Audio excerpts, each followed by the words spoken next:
Okay, I have arrived. I changed my lighting and stuff again. Hopefully that doesn't, you know, yeah. Change my lighting and things. Okay, missing my glasses. 1 second.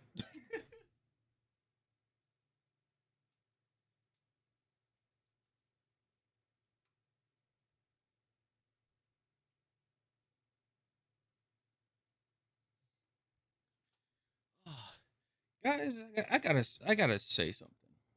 And this is, I know this is the beginning of the stream and everything like that. I gotta say, I've been conflicted when it comes to streaming. Actually, not streaming, content creation, YouTube videos, things like that. I've been very conflicted, and it's not the recording or anything.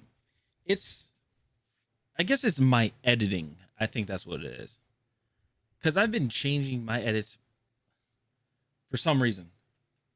I've been doing it, and I need to stop. I need to stop doing it. I need to stop doing constant changes and things like that. I just need to cut that out. Um, because I was looking at old videos and things like that of how was first doing like article reads. I was live. I was live streaming, and I would do article reads and stuff like that. Um, and obviously I was using a different lens. I was using a stock lens on my Canon camera and things like that. But anyway, um, you know, more enthusiastic and things like that. And then later on, I started changing stuff up. I started doing like crazy edits, like ridiculous cuts. Some videos did well. I think that was just because on the subject matter, um, or the topic at hand, and then other times it didn't. So I'm like, I don't know what to do. I'm just like, I don't know what to do. I really don't know. But yeah, I'm so conflicted, and this is, I know this is something that a lot of people have, like people go through and stuff like that. But um, I guess that's the beauty of uh, streaming and stuff like that, and doing YouTube is trying different content, things like that, things of that nature. So I don't know. Well, I guess we'll see what happens, but it's a rough one. All right. I was gonna say something else. I forgot. Oh, um, gotta go over. One leg off. There it goes. Gotta go over something interesting. Um, I was asleep the whole time, and I didn't realize. Ace Combat. All right. Okay, so Ace Combat came out with a trailer today. It was a walkthrough trailer talking about gameplay and stuff like that. And there are some people that actually got to play the game or play a few missions or play a mission pretty early. And I'm not happy about that. I'm just jealous. It's not that I'm not happy. I'm happy for them, but I'm jealous. I'm jealous of it. So what we're gonna do is we're gonna look at Ace Combat 8 Wings of Thief and their walkthrough trailer that they have. It's about 9 minutes long. We're gonna get into this because this looks very interesting. This is what to experience with Ace Combat. So we shall see what happens, or we shall see what is going to be happening here. Anyway, if you guys do like the content and everything, make sure to drop a subscribe, a like, and comment on this video what you guys think about Ace Combat. If you guys are playing Ace Combat, are you playing it? You're not playing it? If this is your first Ace Combat, what do you expect in Ace Combat? Things like that, okay? So, without further ado, let's get it. Here we go.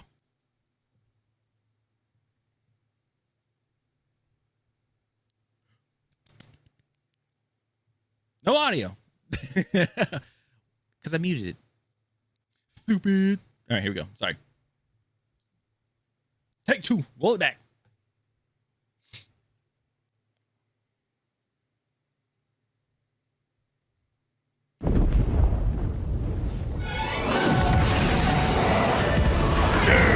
Welcome to Ace Combat 8, Wings of Thieves. Thank you. The long-running arcade flight shooter series, known for weaving together fast-paced dogfights and cinematic narratives, makes its return with a brand new entry. We hope you enjoy this sneak peek into its setting and gameplay. Okay. What are we getting into? Ace Combat 8 immerses you in a true, free-flying experience. It just looks so good right now. You will assume the role of a fighter jet pilot. Okay. Take flight with complete 360-degree freedom as you soar through skies brought to life with detailed weather effects. Calling all landing force units. Above you flies the Wings of Thieves. What is this camera? Whoa. The real thrill lies in exhilarating dogfights.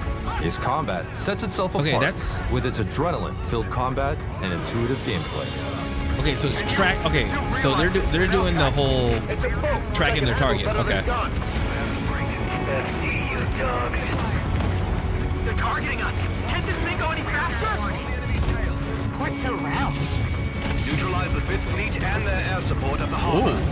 Copy. Oh, that's sick. Rex, what happened? Typical Ace Combat maneuvers. Yeah. Hostiles have infiltrated Delta Force. Attention on deck. Like QTE to stand? Take your Really? seats. The Ace Combat series takes place in the fictional world of Strange Reel, and its story unfolds through mission So we're still briefings and continuing. in-game Okay. operations.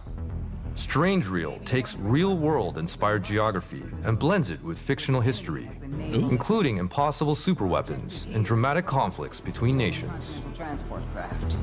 Enemy transport forces have entered Rocky Island airspace from the east. We predict they'll be flying due west to avoid the storm clouds. People said Rocky Island airspace is Joker flight will now soar something by new. night. Or Fly it's undercover something for as familiar long as from possible. one of the series. At H hours, we will enter the target airspace from the north and eliminate all Podarge units. Okay. Careful preparation before every sortie is critical to an ace pilot's survival. Ace Combat 7's features loadout. a diverse lineup of real-world fighter jets from across the globe.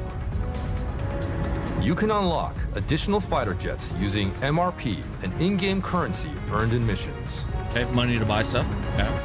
Consider the mission objective and your playstyle, and pick the best aircraft for the job. I'm sorry, you can fly an intruder now? You also have a wide array of special weapons to choose from. That's sick. Build a fighter jet tailored to each mission by freely combining parts to upgrade your aircraft. Okay, upgrades for just like AC7. Okay. Southwest wind 200 degrees, 30 knots. Different missions call for different loadouts.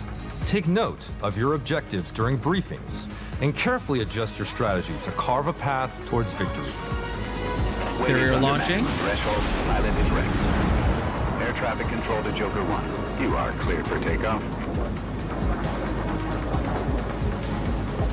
It's practically pitch black out here.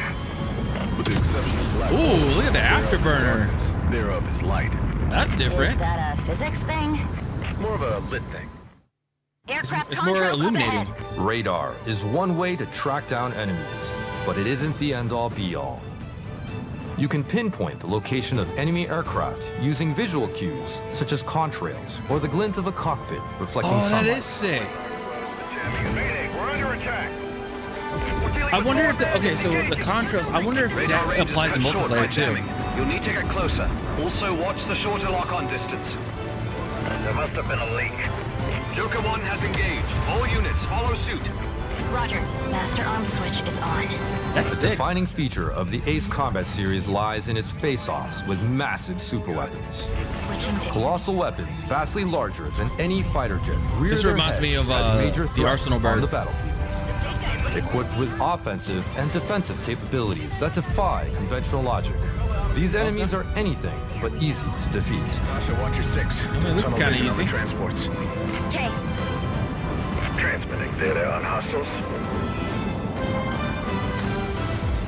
Machine Smoke on the gun. main wings. Ace Combat 8's newest feature allows you to damage these massive Look at the super bullet weapons holes. outside of their target boxes. What? Ace Combat 8 introduces a new strategic element where enemies you shoot down or destroy can trigger chain reactions that take out surrounding enemies. Okay. Strategize and execute efficient tactics to dominate the battlefield. Wow. Dealer to all planes. Bandit coming in hot. 1 unit. No, make that 4. They're flying tight. In addition to its enthralling Obviously, we got the dogfights, ace. We got Ace enemy Combat aces. has captivated fans with its rich story. You'll face countless life or death situations and be forced to make important decisions in the heat of battle. You're not welcome in the Sotoan sky. Hailbit come? Music's good. The music sounds really good. Not them. Let's show them, Rex. Go head-to-head against enemy ace squadrons who demonstrate advanced tactics and seamless teamwork. Put your piloting skills to the ultimate test. Puppy guarding those transports. Employ defensive tactics. Avoid incoming missiles by using chaff and flares. Or pull off the occasional daring maneuver like a high G turn at the height of battle. Just like Ace Combat 7, okay. Joker 1, locked on. 55, I'm spiked. The flares and everything, that's pretty cool. No, she trusted me. I have to see this through to the... Rest assured, you are not alone. Your trusted wingmen will always fight alongside you. Got it. Going. As the flight leader, you must issue precise They added the orders commands tailored back to from the situation, AC5. such as forward attack or cover. Attack, disperse Survive the attack. battlefield You got cover, alongside and then you your have special team. weapons. Sick. Joker 4, Fox 2. Target hit. That's Joker cool. 4, attack hit. That is cool. Okay, the tank battleship, or the battle tank, battle cruiser. Main guns, commence AA fire. That's still a crazy design. Homing is set. Captain, commence fire. Commencing fire. Wow. Cannons firing. In key missions, you'll face off against powerful superweapons capable of untold destruction. Weave through their relentless onslaughts, coordinate with your allies, and turn the tide of these battles. Okay. Swarm drones. I thought it was just a rumor, but they're real. Yuck. Those things give me the creeps. Deathless 3. Supposed to trigger the lost Airburst gun. detonation. You're joking. What do we do now? Hang on until we get word from HQ. Containment line. Completely move on. Pipe down. I like how this camera looks. Tactical target destroyed. Like, yeah, you could play regular, like, Instructor 2. I guess normal, but then Joker it's 1, like, target destroyed. I don't know. Buildings are It's coming just down. how the camera looks when flying. Building down. Get out of there. That was perfect. We're not gonna make it. Stop. Increase speed. This is the camera lock that has been in Ace Combat for, I think, since 4. Or no, In 3. 2029, a new conflict breaks out in Strangereal between the Federation of Central Yuja and the Republic of Sotoa. It's up to you to push back the Sotoan incursion and take back your homeland. Step into the cockpit and So get ready another to takeover. take flight.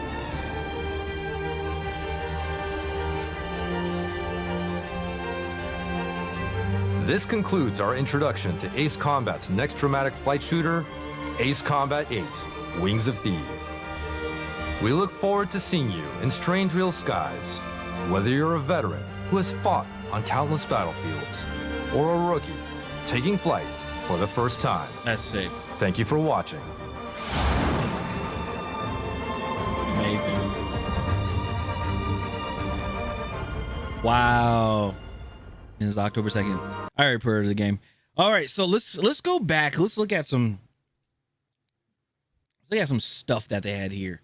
So I did see some stuff that was very that was pretty noticeable. Let me see here. The camera work was pretty interesting because it's like you had this weird, like, it's up close, but it's like, I don't know. It's like the camera stays centered, but then your plane shifts around. I'm not sure if that's just how it's like normal flight compared to expert, where expert you're doing rolls and stuff. This one you're pretty much just doing like small bankings and things like that. So I wonder, I've never seen anything like that. Yeah, this camera work right here, I've never seen anything like that. I'm used to like flying like this camera work like this, but in third person view. So that was very interesting. This like QTE, I guess it's like because some people might have been bored or something like that along the lines of like when watching, I don't know, like a cut scene or like a briefing or something like that, maybe. But I don't know. Like, it's kind of interesting that they have a QTE in here. It is. Let's see here. And then again, we're back in Ace Combat. Basically, this is the briefing, the layout briefing of Ace Combat 7, Skies Unknown. So this is pretty cool, and I do like how they are doing this. I do. This is awesome, because there's stuff that you'll be familiar with. Now, I did see like in the briefing they were talking about Rocky Island right here. Apparently, I think that's in Ace Combat 0. Which I haven't played yet, but we're going to not Sunday, not next Sunday. All right, so let me go back. So this Sunday would be Ace Combat 4. Next one is Ace Combat 5. So then the Sunday after Ace Combat 5, then we'll do Ace Combat 0. So I think Rocky Island is part of that, because I haven't seen any other Ace Combat so far. Anyway, let's see here. Oh, this is cool. So they have the different upgrades, the aircraft tree. They brought it back from AC7. Buying aircraft, which I'm actually surprised. In F-18, Charlie has a 4 air-to-air missile. I understand the UGB. I understand the long anti-ship missiles. I understand those, but having the AAMs, I'm actually pretty surprised. It's cool to see that they still have some of the upgrades like the roll plus, the acceleration plus, the missile reload. I'm not sure if that was a thing. I know in multiplayer they had it, so it's pretty cool to see those things. Also like the ground payload plus, so I'm guessing adding more munitions. Increases the payload capacity for certain weaponry, which is cool. They got a F-18 Echo model, which is I'm guessing that's the anti or like that's gonna be like more of the air support, and then you have the Foxtrot, which looks like a multi-role because it has mainly ground, but it's multi-role because it has the anti-ship missiles, it has the 4 AMs, and it has the GPB, which is the guided penetration bombs. Okay, obviously buying aircraft. This caught my eye because it says the E86B. That is the intruder. That is the A6 intruder that I believe you only played in one Ace, that you're able to use in one Ace Combat game. I think. I could be wrong in that. But I've seen it one time and I've flown it and I was like, damn, this plane is very slow, which I mean is a slow plane. But this is the Growler, I believe, because this is the electronic one. So it has like jamming capabilities and stuff like that. So I'm actually surprised that the F-18, they didn't put that in. They didn't put the electronic warfare capabilities for the F-18, because they use that too. All right. So then you get to choose what type of weaponry, your secondary weaponry. And then you go into like selecting what parts you want. So this is all like AC7. I think the difference is here is like for UI layout is looking at weaponry on the side too. So you get to see possibly like if it has more damage, like for the weapon specifications. It's cool to see like that possibly being a thing. And then obviously you have the cinematic looking, takeoffs and things like that. I gotta say, the afterburners in here, obviously they always look good in every Ace Combat game, except in Ace Combat Infinity, where it's like you have the afterburners, but the thing is they don't actually show like the actual like the glow, which is very interesting. So I'm like, oh, okay, that's one thing. Then let's see here. the crazy thing that I like is they say you could use the radar, which a lot of people use, but then also they said there's visuals of the chemtrail. So seeing this again, my question is, will this apply in multiplayer? Say for instance, I am, I jump into the game and going against another team, and I don't know, they're flying together, shooting down some people and stuff like that, and I'm like trying to locate them. Like, will they have chemtrails because they're close together, or is it only for like, single player and it's for like larger aircraft? Because this one they show like it was a large aircraft, so very curious about that one. Shooting down the birds. Like, obviously, Ace Combat is known for their insane super weapons that they have. That the enemy has. This reminds me of the Arsenal bird mixed kind of with the Agaion from AC6. The Agaion from AC6 is basically a giant Arsenal bird, but it's a flying aircraft carrier, if that makes sense. So, that was interesting. What really surprised me on this one was you can actually see the damage from the machine guns, which I thought was pretty cool.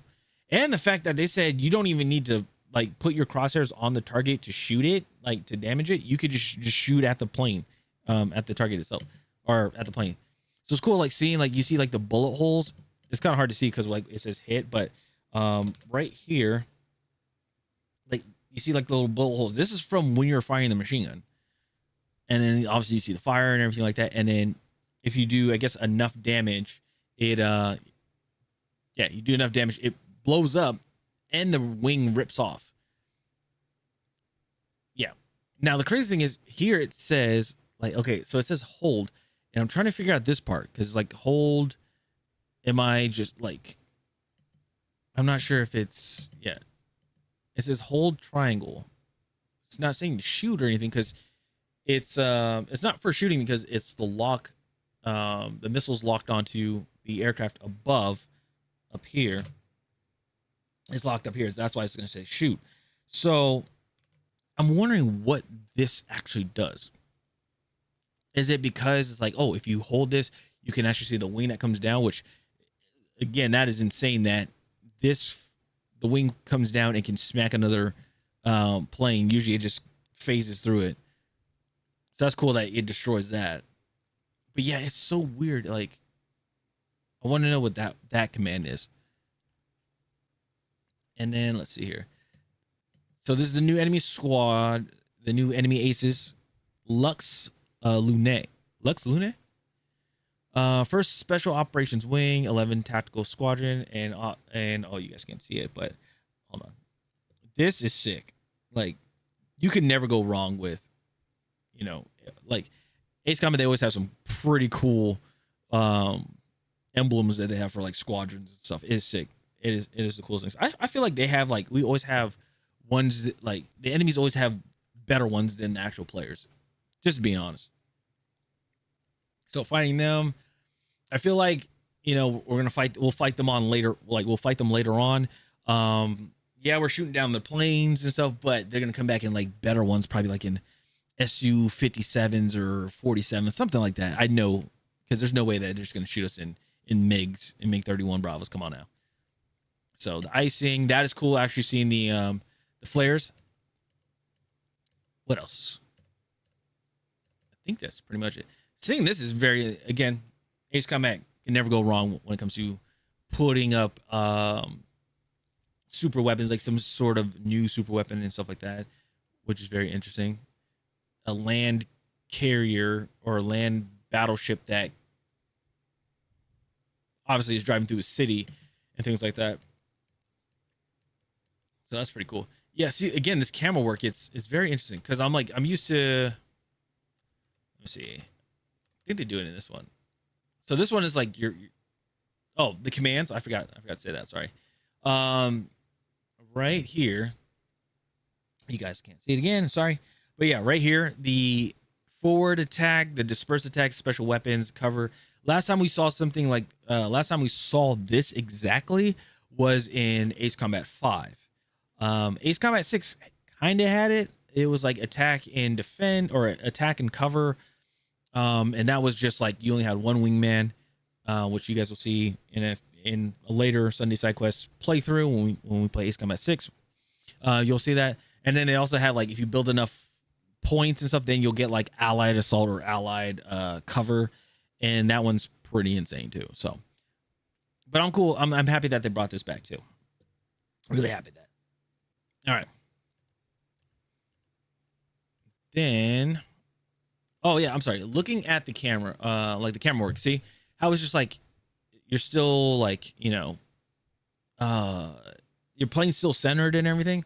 But then if you look at this camera angle, it sways a bit. It's like your plane is offset, and I wonder why that is. Is it? I'm not sure if it's because you're doing like a camera lock onto the target or what. But I've never seen this camera angle or the style of camera on a game. I've never seen that, or on an Ace Combat series game. It's very interesting. And then, yeah. Oh, and then everybody is talking about, I think her name Tasha. I think it's Tasha. I believe, I could be wrong. But everybody is loving her, and people are like, oh, like they're getting the game because of her. And then people are like, saying, I believe they showed her before, like her helmet. Let's see. Where is it? Where are you at? It's somewhere. I've seen it because I've seen it before. But the funny thing is, people are like going, yeah. So it was, I think it's Tasha. That's little B. Yeah, Tasha right here. So everybody's like going after her because she has like pink hair and stuff, and they're like, it's not real. I'm like, when was Ace Combat ever real? Like, it's really good. It's a great game that it's an arcade flying shooter, and it's somewhat futuristic because of just the tech that you're going against. Like, that's not realistic. Having a freaking tank is not realistic and everything. But the funny thing is, people are like going after her about, like, she has pink hair. I'm like, yeah, I understand it's not in regulations, but then again, let me put it this way: in Ace Combat 5, in Ace Combat 5, Grim is I think Grim is a private. He's like either a private or something. Yeah, he's like a private, and he's flying a plane. And then you have, what do you call it? Then you have Pops. That's in Ace Combat 5, which you guys will know later on. Who I like. Pops is awesome. That dude is a sergeant. The guy's a sergeant. He's not even an officer. So if we want to talk about realism, you got people enlisted that are flying jets, that are flying aircraft. They're not even officers. So I mean, that's like some back and forth thing that, like, I guess people are like, I could tell who's new in the game, like who's new with Ace Combat and stuff like that. I'm like, dude, honestly, it don't matter. It doesn't make the game bad or anything. It's like, and the thing is, there's always a female pilot somewhere.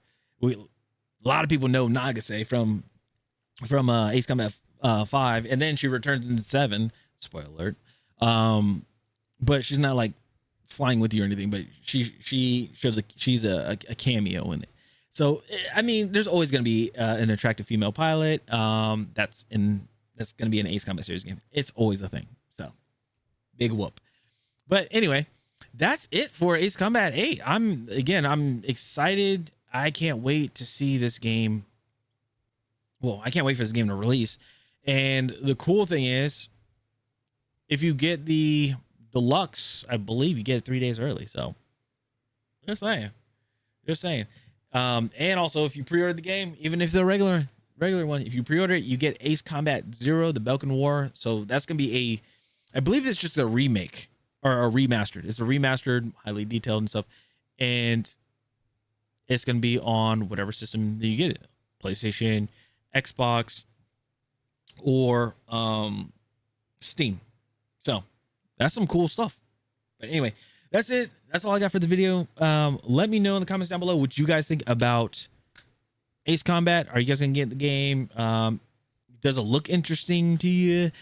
For me, I know personally, I'm gonna love it and I'm gonna enjoy it. I can't wait. So, but yeah, South Channel. I'll see you guys later. Have a good one. Peace. Oh man. Oh man. Oh man. Oh man. Oh man. It's so good. That is, man, so cool. So freaking awesome. Can't wait. Can't wait for the game. I'm so excited. I'm like, oh. Anyway. Oh, let me put some music on. All right. Let's see here.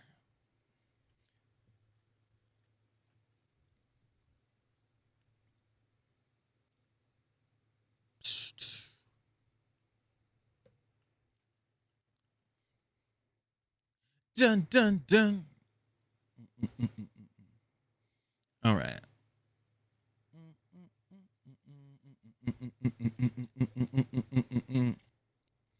Dun dun dun. All right, let's see. We got what else? What else? What else? What else?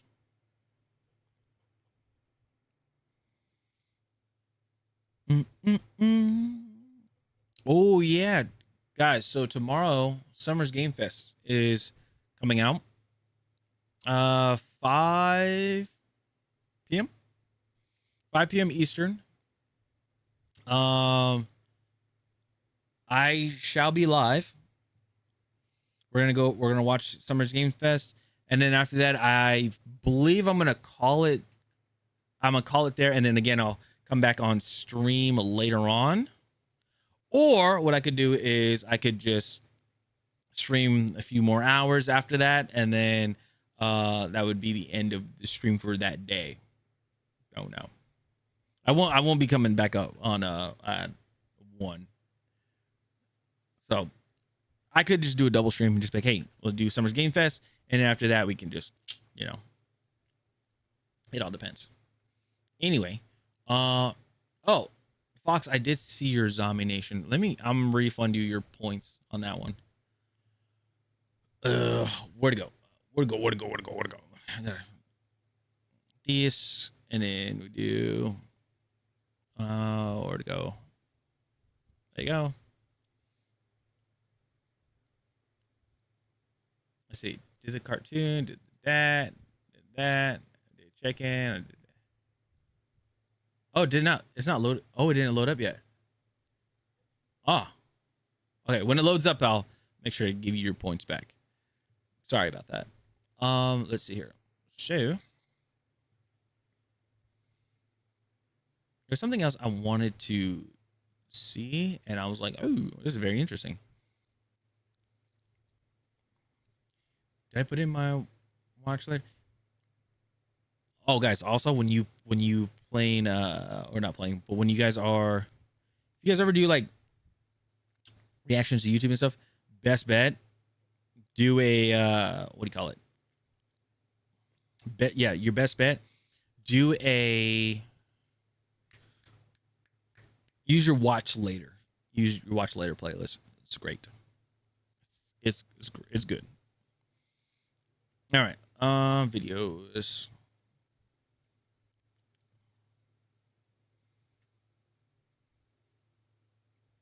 All right. Okay. So, one video, we got legendary drops. Talk about nobody can afford this anymore.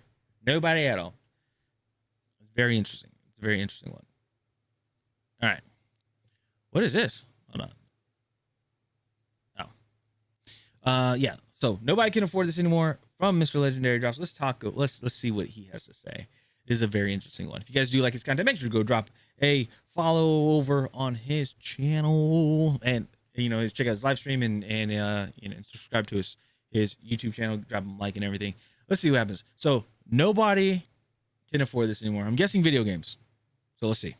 So things are getting bad when even Steam can't do anything to stop it. If you guys somehow missed the news, Valve just upped the Steam Deck by nearly $300, and it got me thinking, This isn't gonna stop. Hell, it probably hasn't even started. The price increases that we've seen up until this point are likely just a prelude to the hell that awaits us, one that's being driven by corporations at the top that are hell-bent on making sure that you own nothing. And I don't think it's going to work. These guys have built an industry. Funny thing is, I've seen, I just saw that Steam announced that this summer they're already releasing the Steam machine, like some of the pre-orders or whatever for the Steam machines are going out. That is built off of the assumption that you're always going to need more, but players have been coming to the realization that they already have enough. Yep. I can't speak for everybody, and nor would I even try to, but I don't need to upgrade my hardware. I'm completely content where I am right now. I could be exactly where I am for the next 10 years and still be okay. I mean, 90% of AAA games are swill, and most of the games that I enjoy the most are probably playable on a Nokia phone from the 2000s. So who are we kidding? These guys keep thinking that we need to upgrade and we need to push higher. I'm sitting here thinking maybe it's time we all start pushing back. And that's something with a real basis in reality, because we now have component makers and case makers and hardware makers that are coming forward saying that it's always been the games industry that has pushed this technology forward. But with these current prices, nobody can justify upgrading anything or buying anything in this case. And they go even further by saying AAA publishers aren't even giving them a reason to. Now, here's the funny thing is, you know what would make this all better? You know what would actually fix all this, like this issue of like trying to upgrade? And I think it's like a tactic that they are just like that they're doing. So I'll do, I guess, what they should do. If they were to optimize, like really go in and optimize their games as they're developing, we wouldn't need to run an ultra, right? We wouldn't need to run a 5080 or somehow a 5090 or a 4090 or a 4080. We wouldn't need that to run at 4K. We shouldn't have to do that at all. Unfortunately, that's what, like, they just refuse to. Now, what I'm thinking is a tactic that they're doing is they're like, hey, we could optimize it, but we're not going to spend extra money optimizing it because this could just make people buy, better hardware. I don't know if the hardware and the games, they have like some sort of deal or something like that. I'm not entirely sure, but that's what it seems like. We're at the point where these companies are now starting to point fingers at each other. Yeah. Yeah. Which is why today I'm going to be talking about how I think this is the first signs of a collapse that we are in such a desperate need for. How the Steam Deck's price increase really puts a lot of this stuff into perspective, especially given the fact that, well, it went out of stock within 24 hours of going back online. And it's like the house of how video games was built. Like, it's this colossal mansion on pillars, right? Something like that. Well, one of the pillars are pretty much very weak. There's a lot of cracks in them, chipping away, almost on the verge of collapsing. You have quality of games for a pillar. You have hardware. And then there was something else. I think it was, yeah, so the hardware, like hardware components, and then the quality, and then there's something else. I can't remember the third one. But anyway, they're pretty much being chipped away. They're being chipped away, and some of them are being pretty damaged pretty bad. And if one collapses, the other one's gonna follow suit pretty much. And that's where we're at. And how, for all of the financial realities these guys want to talk about, they have a really hard time looking in the mirror. But if you guys were looking to upgrade, I would check out today's sponsor, Starforge PCs. Now, realizing this is probably not the best video to have put these guys on, but that just goes to show how much confidence I have in them. I absolutely love my... Also, I mean, he's doing an ad, but that's also another thing I realized, I saw on Twitter right before I started stream, that a lot of these third-party like PC building companies and stuff like that, especially that are like starting everything, they have to close doors because they cannot sell they cannot sell PCs because they're so expensive because of the components, or they don't have the money to get the components to build people's PCs and stuff like that to fulfill orders. So it's unfortunate. It really sucks. Because like the whole data center and stuff like that. So anyway, my Starforge PC, I don't know where I'd be without it. I wouldn't be able to get half the stuff that I need to get done. These guys have had my back, so I know for a fact they will have yours. Check out some of the coolest custom builds and some of the coolest custom cases in the entire universe with Starforge PCs. Check out the link in the description and in the pinned comment. Give these guys some love. Thank you guys for sponsoring the video. I don't know, guys, buying into gaming hardware feels a lot more like making an investment than actually buying into a hobby right now. And if you've been buying early, honestly, your portfolio is probably looking pretty great right now. Yeah. I mean, investments in the Switch 2 were up 11%, PlayStation's up 28%, Xbox up 30%. It's like, honestly, it's like if you were buying Bitcoin, like buying Bitcoin like when it first came out, it's like, oh, it's a thousandth of a penny, right? You have it, you're just like, it's whatever, you know? And then out of nowhere, prices just skyrocket, and now you're like, dude, I'm sitting on millions of dollars.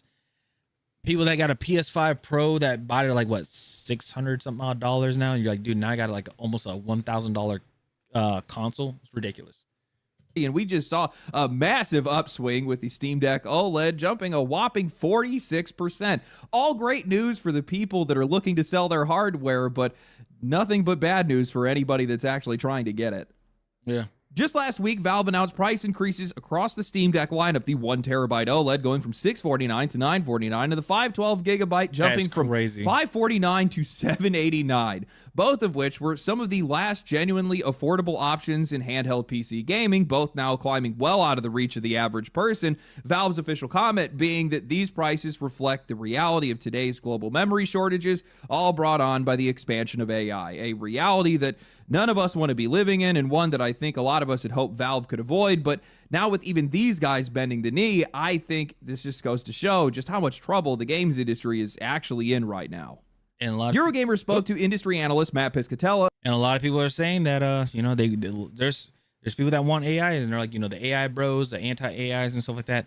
I mean, I understand, like, AIs in certain departments that can be very helpful, but I mean, if it's like they're trying to do every single thing in AI, it becomes a problem, because then it affects people's livelihoods, where like can't afford stuff, things, can't afford stuff, things are expensive, those type of things. That's pretty much the issue. About this in an article titled "This Industry is Not Behaving Normally," where when he was asked about future price increases and the price of the upcoming Steam machine, he had said, "This market is not behaving normally," meaning that there are several external factors that are impacting it and do not allow for high confidence forecasting.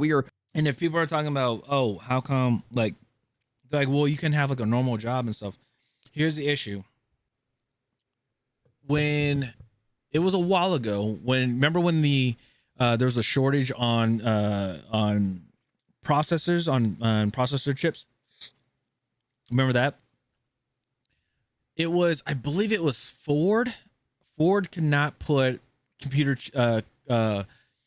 Ford in one of their manufacturer lots had cars outside in fields that couldn't be put out to dealerships or anything like that, because they need the computer chip. They need the chip to put into the car, or into their trucks or whatever, into their vehicles, in order to take them out of the lot, and put them into dealerships and stuff like that, because of a shortage. So just think, if that could possibly come back. If they're like, hey, AI, we need more CPUs, and then we're losing CPUs from like AMD and Intel or something, something like that. It's a possibility. That's why I'm like, again, AI, it can be a great tool for certain things, but when it starts affecting people's livelihood, like when it affects a livelihood of just like trying of working and stuff like that, that's where it's like, okay, that's a problem. more in the area of prophecy when it comes to this kind of thing, and my crystal ball has not been working well all year. I don't think that the potential for price increases impacting video game hardware stops at Valve, of course. We could see other prices rise across PC and console products depending on what happens in the macro environment. This is coming at a time with rising prices for everyday spending categories such as food and fuel, as customers are shifting more of their spending to everyday essentials. Less of that tends to be available for discretionary categories like video games. It's quite the squeeze we're seeing, and it's unlike anything we've seen before.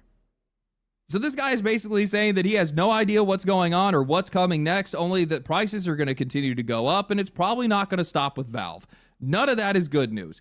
But it doesn't stop there. No, it's not just the customers that are feeling the squeeze. The people that are actually making this hardware are starting to feel it too. And these guys aren't just blaming AI. Oh no, they're starting to blame AAA game companies as well. Recently, I watched the entire 3.5-hour deep dive that Gamers Nexus did into what they're calling the collapse of personal computing. Absolute peak second monitor content, by the way, carried me through half of the a really good chunk of the Path of Exile 2 campaign, but they interviewed everyone from RAM makers like Corsair to cooling companies and case companies like Height and Cooler Master, and a few things really stood out to me. First, I had no idea how bad some of these guys are actually suffering. Nearly anything that is downstream of memory in the DIY space is basically hemorrhaging money right now. Corsair and the other RAM makers are essentially just at the mercy of whoever gets there first, and right now these AI companies with NVIDIA, Microsoft, and everybody else, they're all holding contracts giving them first priority on memory supply, which means that PC RAM makers, well, they have no idea when they're going to get stock or how much it's actually going to cost when they finally do. And that uncertainty is rippling out all over the place. Case and cooling companies who have nothing to do with memory are either watching hundreds of thousands or even millions of dollars of product just sit in warehouses somewhere because people aren't really building anything right now, or they're being forced to rethink their entire product line because the people who are building are cutting every single corner outside of everyday essentials. All their budget is going to memory. Everything else is just the cheapest option. So what you're ending up with is this slow, controlled free fall for the entire gaming hardware space. A lot of these companies are genuinely at risk of going under if this continues any longer. And when I feel like when it comes to especially live service games and things like that, I feel like the big issue that they're going to have here is you're going to really see player numbers go down. Like right now, you know how we're seeing with Marathon's like 88,000. There's some games that are like at a few 100,000, things like that. But really the live service games, I feel like they're going to drop significantly if they're going to keep going down this route, because again, people can't afford, the hardware to just maintain like good quality of it, because they don't want to optimize or they don't want to put extra little more money into it to do optimizations and things like that. I think that's what the problem is. So yeah. When Height was asked if they saw any light at the tunnel, they said something that I did not expect. It's gonna get worse before it gets better. Why do you feel that there's no light at the end of the tunnel for this one? At least for how we see it is we don't see something that stimulates the market as well as before. The technology upgrade cycle has slowed down a lot because of different factors. AAA game, you could see how many layoffs are happening with the AAA game factories. There are not a lot of exciting games that came out. You're such a product guy. You said factories. Yep. So it's a great one. And again, this goes back to what I'm talking about. Like they need to have QA testers. Like QA testing is a big deal. A lot of people are like, no, you're just playing a game. You're playing a game. You're doing something over and over and over. It's tedious. It's annoying. Yeah, it could be tedious. It could be very annoying. Yes. But the thing is, at the end product of it will be something that, consumers want, because you're getting actual feedback from usually QA testers. You're getting feedback from people that have experience playing the game, that have some knowledge of the game. It's usually what it is. If you take that away, then you have AI that are like, you're working out some of the kinks and stuff like that. But it's kind of like I don't want to say like emotional, but it's like, I guess it's part of an emotional response, I guess you'd say. It's like, how would this person feel about playing this game? where it's like, okay, let's say for example, Battlefield, they put out a new map, and usually you would have people QA test it, right?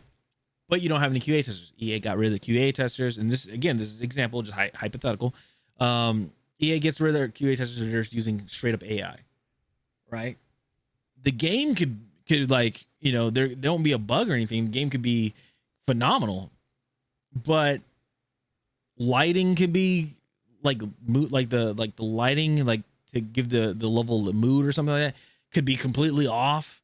You can have issues where exposure can be off too, especially with lighting. The lighting exposure, I keep pulling up lighting, but lighting exposure, there could be like, I don't know, the placement of the map and stuff. Yeah, it's level designing, but again, AI is trying to go in there and fix bugs that's a potential, or try to go in and like say, hey, this is a bug, this is a bug, this is a bug, and try to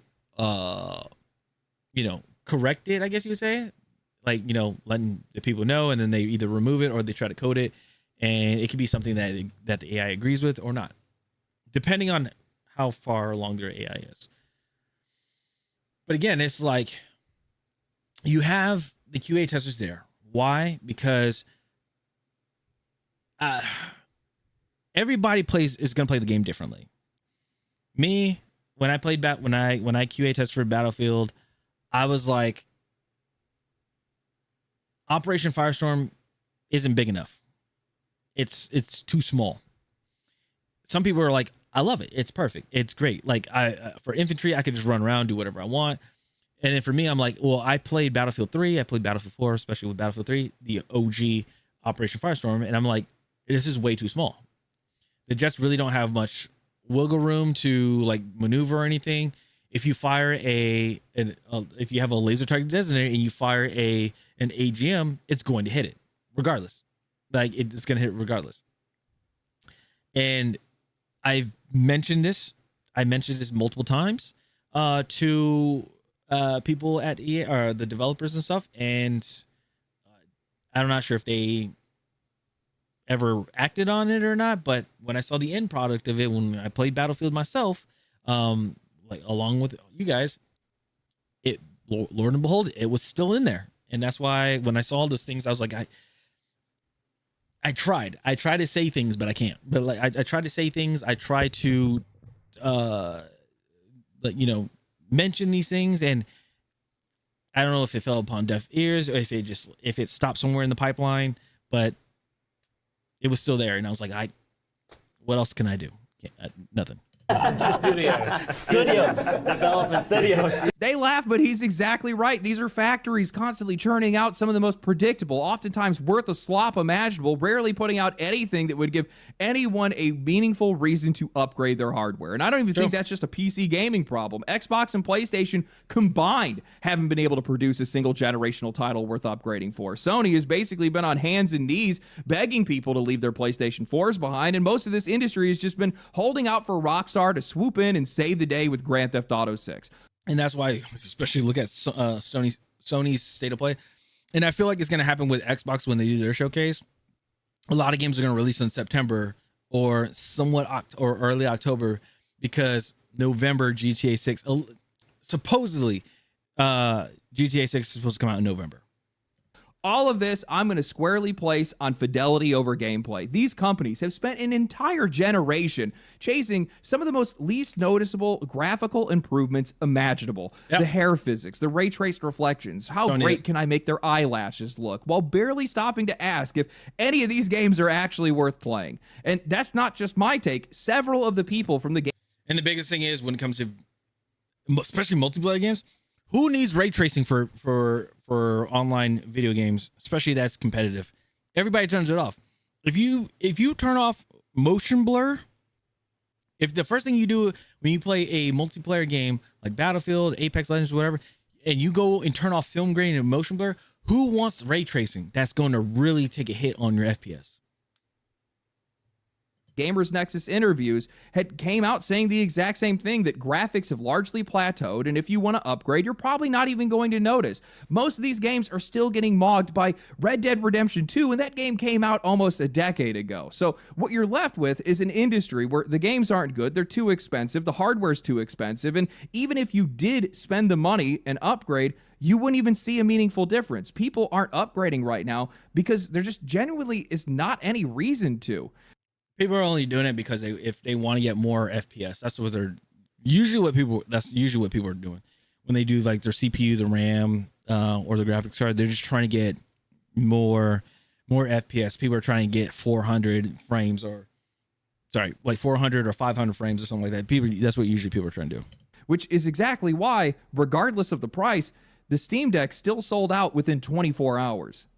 I think that proves something. Spending is tight, prices are higher than they've ever been before, but people are still going to find a way when they feel like there is something worthwhile on the other side. A lot of people have been trying to point out this apparent contradiction that everybody was all up in arms over Nintendo or PlayStation or Xbox raising prices, but nobody seems to have the same energy for Valve hiking theirs by nearly $300. And I think the reasons are pretty obvious. These guys just didn't have the games. There was just nothing to be able to justify it. People do want the games that Valve has. And also, Valve has earned it. Valve has treated their customers well enough. They built up enough goodwill that even at this price point, people's first instinct is not going to be, I'm being taken advantage of. It's, well, these guys probably didn't have a choice. And look, these guys are getting squeezed just like everybody else. Valve is no different. That part is real, but they're also probably in the strongest position of any publisher in the market. Hey Dave, what's going on? Everybody else had to move before these guys because of You should check out the Turns Cheese situation on Twitter. What's that? Self-inflicted injuries, failed games, or just really not having much of anything worth buying. Valve has a captive demand. They have a library that people actually want and enough goodwill that they could actually spend some of it here and probably still come out ahead. Could they have eaten the loss here? Sure. They're absolutely obscenely profitable, but they don't have to. They know that, and probably by raising prices here, they don't have to do it later. Epic's Tim Sweeney actually tried to call this out on Twitter, implying that the increase was basically funding super yachts, only to immediately get community noted for having absolutely no room to talk after raising his own prices and laying off 1,000 people. That's fellow funny. billionaire behavior. But honestly, man, even with Valve's goodwill and a great storefront and a library full of discounted games, I really only think that can carry you so far. And I think the real question now is, how far does that go? We're starting to watch the audience split. Honestly, it's probably already happened, but we're seeing the people that can afford to keep up with the hardware, the people that are buying these $70 games day one, that are buying the microtransactions, that are upgrading their hardware, and then you have basically everybody else, all the people that are holding on to the previous generations, waiting for sales, or just not buying it all. We have an industry right now that is trying to sell the same product for the same price to two different audiences, and it's just not going to work. Regardless of whatever the economic realities of all of it is, honestly, this is probably just a topic for an entirely different video, but you know, at some point, these companies are going to have to face the devil when it comes to this and figure out who they are actually making games for. Are you making it for the people that will buy anything, or are you going to make it for what is likely the majority of the audience? The longer these guys take to actually answer that question, the more of that majority they risk losing. And, you know, the Steam Deck selling out in the first 24 hours, that does not mean everything is fine. I have no idea why a bunch of journalists had actually ran with that headline. It just means that the people that could afford to spend $950 spent it and they bought a Steam Deck. But the people that were looking for an affordable entry point, those guys just got completely priced out. They've been left behind. That's the split that we're starting to see, the haves and have-nots. And honestly, the higher these prices go, the more have-nots we're going to have. I don't think that these prices are going to be coming down. Honestly, I know that they won't, because it doesn't serve the greater goal of the companies that are pushing all these price increases from the top. These are the same people that are out there that are pushing for AI, dreaming of a better future, one where, well, the have-nots have nothing forever. And suffocating the games industry is only just the beginning. One of the best conversations, and honestly one of the darkest ones from the Gamers Nexus video, was their interview with Rob Teller, formerly of Height, where he was kind of making the case for a lot of the business decisions that some of these companies are making right now. And he was saying that, well, the consumer hardware market isn't just struggling, it's just approaching its natural end. His argument was pretty straightforward. People that are building PCs are mostly building them to play games, but we've largely reached the point visually where games really just don't have that much room to improve anymore, which means, well, the motivation to upgrade is just shrinking year over year. And for everybody else, the people that are using their PCs to open emails or write documents or just browse the web, well, those people, giving them 500 gigs of RAM or a memory card or whatever else isn't going to change their life. They're not going to open their inbox any faster. We've hit diminishing returns. And that's a terrible place if your entire business model depends on people wanting to upgrade. And I think this dude is right. And I'm going to be honest with you guys, I didn't fully feel this until just recently. When I was putting this video together, my main PC took a hit from a power surge. So I've been working off of my secondary machine, hardware that's anywhere from 6 to 10 years old. And I'm playing the exact same games, doing the exact same work with barely any noticeable difference. Load times might be a little bit slower. Some things might take a extra couple of seconds, but the experience is essentially the same. When you're forced to take a few steps back in your hardware, you quickly start to realize that games just haven't actually gotten any better. And I think that puts everything into perspective. Boys, that is bad news bears for AAA. I'm going to tell you that right now. I mean, this entire generation has been led by visuals, and that's the area where we're seeing the most diminishing returns. Yep, and that's something that I always didn't like when it came to the game industry. It's when it came to media, mainstream media, where they're like, "Oh, this game, it looks good. Like the graphics are amazing. I love how the lighting and the graphics really tell the story and stuff." I get it, but here's something that I learned when I was in college, going for my game art degree, which was like my first bachelor's degree that I got. Environmental art, prop art, character art, all those are great. They're great. They're good. But the thing is, that's not what really makes the game. What makes game is the functionality, optimizations, like all that has to work first, and then the art comes in. The art's always the last part. And how I learned that was when I went back to school, re-enrolled back into Full Sail, and I went for my game design degree. And the last 4 months we had to do something called capstone. Basically, we had to build the game from the ground up, from doing all the way from like going from a game design document all the way to actually publishing the game and putting it in and like making a trailer for it and all that stuff. Like if we were an actual like studio. We had 4 months to do this. First month we were doing the document. We had to pitch the idea to our instructor. Then they read over it, and then like they asked questions. We had to answer them. And then either they say, okay, you're good. And then we start like slowly working on it, brainstorming what we want to do and things like that. Or like go more into detail with the document, what we want to do with our game. Or it got denied and we had to go back and redo some stuff and then pitch the idea again. Second month we had was, what mechanics do we want? What are the main mechanics that we are doing with this game? So it's like, for us, it was like we were trying to do something like Left 4 Dead, where it was like, we had, you're progressing through the level. There's zombies, there's a boss, and things like that. How are we going to be able to do that? Okay, we need to do blueprinting of spawn points.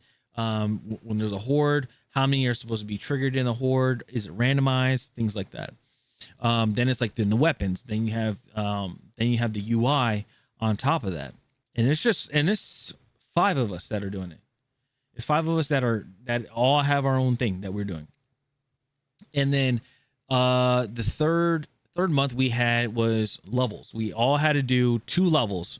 So we had like a total of, I think we had a total of 10, but then we cut half of them out because earlier stages we had a double jump feature, but we found out that it just added way more poly meshes to the levels that we had, because we had to like put higher walls instead of just be like, all right, let's just put a wall like yay high.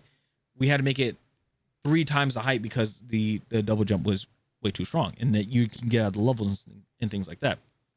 So we got rid of that and it made the game even way better, more overwhelming, and things like that. So it was pretty cool. So we did that, and then the 4th month, which is our final month, again, this whole time we're not getting graded or anything. We're just like, they're like, okay, where you at with the game? You know, all right, cool.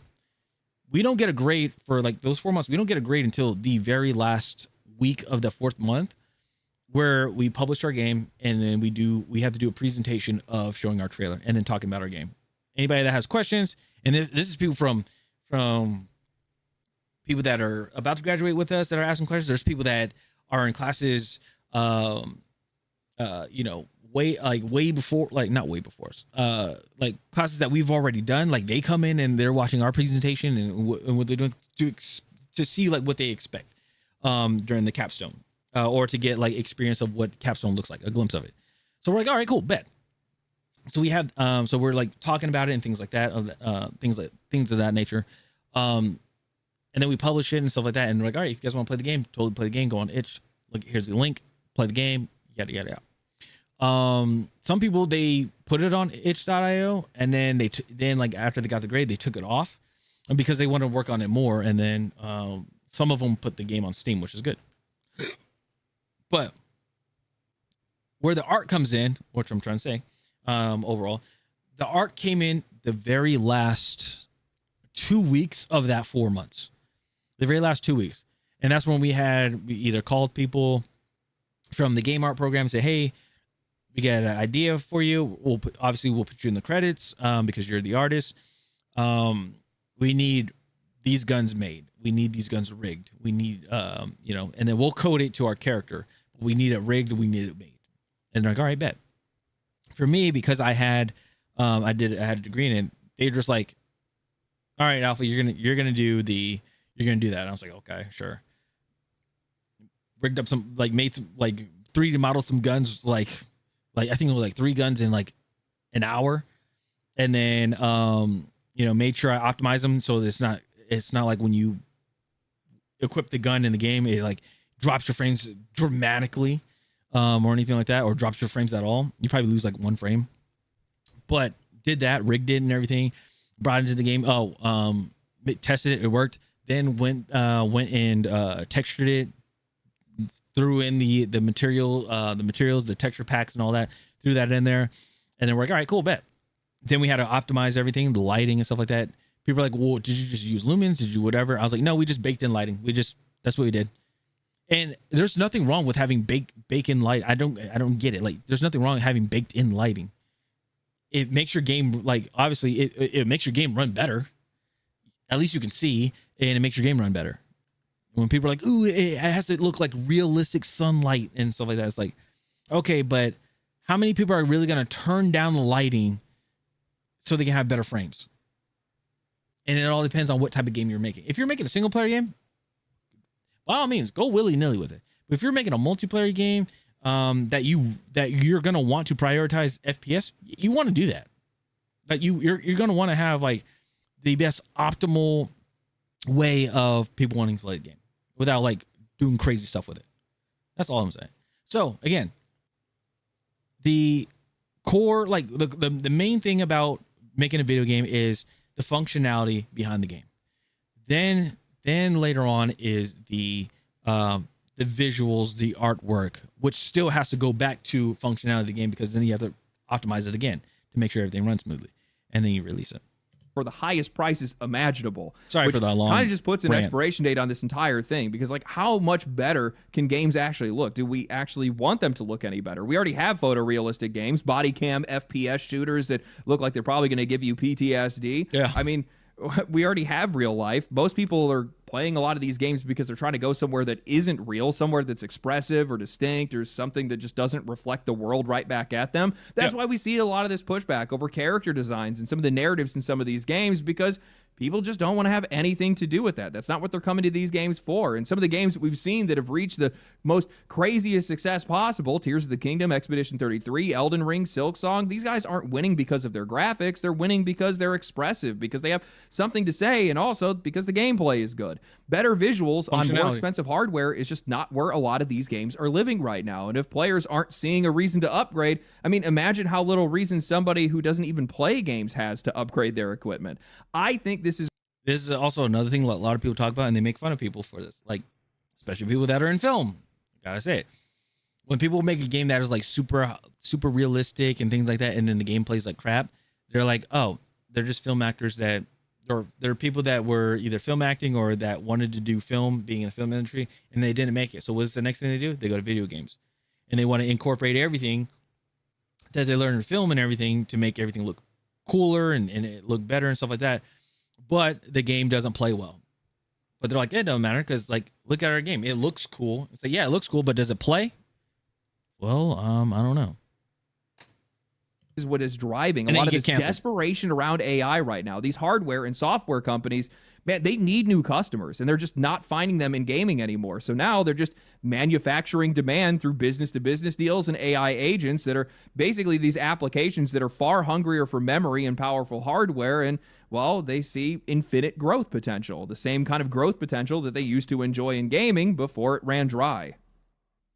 But then somewhere along the way, these guys came to the realization that now your ownership of hardware is a limitation to their own growth. The guy that's buying a GPU and keeping it for 6 or 7 years, they're the problem. The person that's going to pay a monthly fee forever, that's the future. I made it a point to try to warn people about the encroaching threat to ownership on this channel for quite a while now. But with AI and how far it's already pushed, I've come now to realize that I don't think these guys actually need it to work. They would love if it's actually the future, but they're not going to be losing sleep over the possibility that it isn't, because, well, the outcome is still going to benefit these guys all the same. The status quo is already doing that. Even if AI turns out to be mostly nothing, the expansion has already done the damage, even up until this point.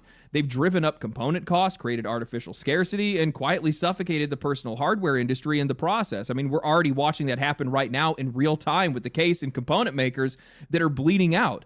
And once the personal computing space is no longer accessible to the average person, all of that infrastructure that they've built chasing AI is going to be repurposed. And now you're just going to have these cloud services that are going to move in. GeForce Now, Xbox Cloud, Xbox 360, or Office 360, or whatever the hell they want to call any of this stuff, or whatever comes next. The hardware you used to own is now going to get replaced with a monthly fee.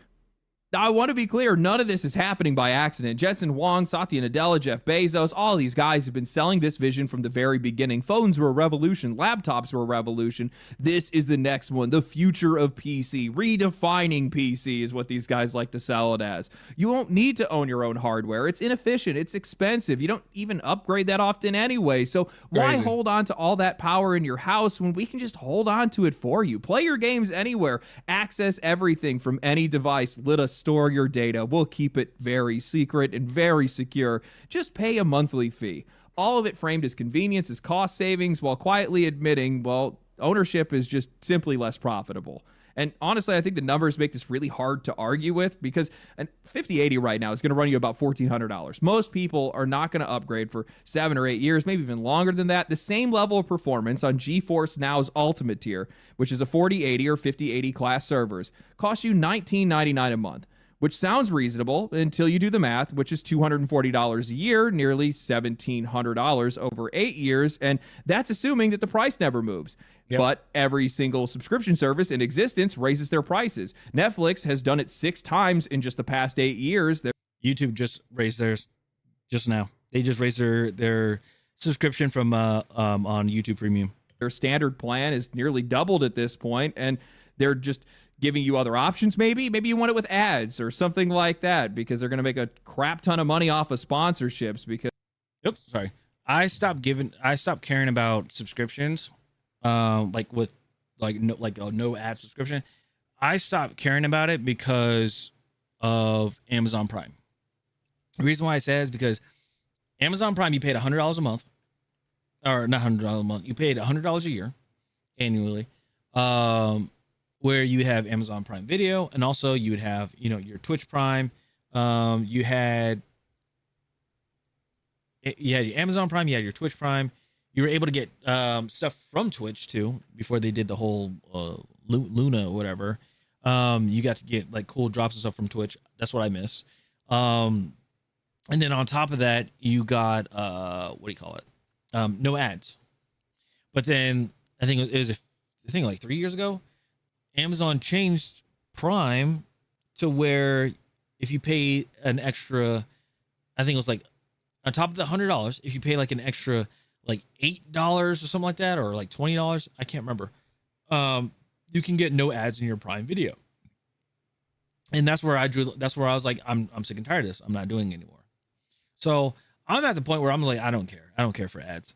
For when I watch YouTube on Xbox, when I get off stream and I watch YouTube on Xbox and stuff like that, I'm like, you know what? Like there'll be an ad that plays. I'll get up. I'll go get some water. I'll go use the bathroom. I'll check my phone for an email or something like that. I'll do that. And then when it comes back on, like when I'm able to skip the ad and then be able to continue my video, then I'll just do that. Same thing with Netflix. I do the same thing. It's to the point where I'm just like, I'll watch the ad. I don't care. I don't give a damn. I do not give a damn at all. So it is what it is. Because they don't need your subscription fee in that case. Xbox has already done that with Game Pass and xCloud users. This is not a hypothetical situation. This stuff is already built for you guys. Yep. Which I realize sounds like a lot of doom and gloom, right? But I don't actually think it is because, well, for all of this, every single bit of it, it's all contingent that we actually need a reason to upgrade. And this entire trend proves that we just don't. Not anymore. The AAA model, the hardware arms race, the fidelity obsession, the live service slop, none of it was built for players. It was all built for their shareholders. And it's all now collapsing because the players just don't believe in it and just don't need it. The people that are holding on to the last generation of hardware, that are buying indie games, that are choosing Expedition 33 over the next $70 obligation that a lot of these companies are trying to sell, they aren't the ones that are losing. They're the reason this correction is happening right now. They're the reason. And what are these companies going to try to do? They're going to try to end the service for those games. They're trying to shut down the servers for those games, so you have to play the newer games. If you guys don't remember, was it Activision Blizzard, Activision Blizzard, whatever you want to call it, Overwatch, original Overwatch 1, right? That game was out. People were playing it, having fun. Obviously, there's esports behind it. Pretty popular. Then Overwatch 2 came out. When Overwatch 2 came out, I'm not sure if it was the day of when Overwatch 2 came out or a few days after Overwatch 2 came out. They killed the servers for Overwatch 1. And a lot of people were upset about it and things like that. And people, because obviously people bought Overwatch. They bought the game and everything. So then people were playing Overwatch 2 and things of that nature. But then I guess Overwatch 2 didn't do so hot. So then they're like, hey, what we're going to do is we're going to try to overwrite Overwatch 1. Which, how they do that? They took Overwatch 2 and they just removed the 2. So now it's just called Overwatch. So now when people talk about Overwatch, they're thinking about current Overwatch. They're not thinking about Overwatch 1 that came out, some time ago. You gotta think about those things. Reason why a lot of this hardware is basically losing its place in the industry, but it's also the reason why a lot of these companies are now losing their place in this industry. Yeah. Yes, these companies are absolutely coming for our ownership. The cloud services are already built. There's a monthly fee that's already ready for you. There's already ad-supported tiers that are ready to go live, but they need a captive audience to be able to make any of this stuff work. They need people with nowhere left to go, and that's the part that these guys, they can't engineer that because we already have somewhere to go. We always have. You need software to sell the hardware. The best software in the industry right now is not coming from much power at all. A lot of it could probably run on a machine from a decade ago. Mm-hmm. These guys built a trap, but then they just forgot that the door was left wide open. And yeah, and the crazy thing is when it comes to AAA games and stuff, again, like I said, they're like, if they're trying to shut down servers and stuff like that, it doesn't matter because we already have people making indie games and indie games popping off. Literally, they're just killing their own like live multiplayer, live service experience. They're just killing it for themselves because they think I don't want to say all of them, but a good amount of them think, if we no longer have our services if we no longer have the servers or the services anymore, people are not going to know what to do. But a lot of people fail to realize we have older hardware. We have PS2, PS4s, and stuff like that, where you don't even need online to play the games, and people are fine with that. Some people are even doing like local. People are doing LAN. People going to people's houses and doing these LAN parties and stuff like that too. If games are like, if newer AAA titles and stuff like that are requiring online and stuff like that, and like and these new hardware, and people don't obviously can't afford hardware, people are just not going to buy it. And again, it's going to hurt the sales. You're going to see fewer numbers drop and everything like that. And again, indie is just going to thrive because you got people that are making indie games where like the recommended is a 1080 Ti, like a very old GPU, a very old CPU, in order just to play the game at normal graphics or whatever, or at great graphics.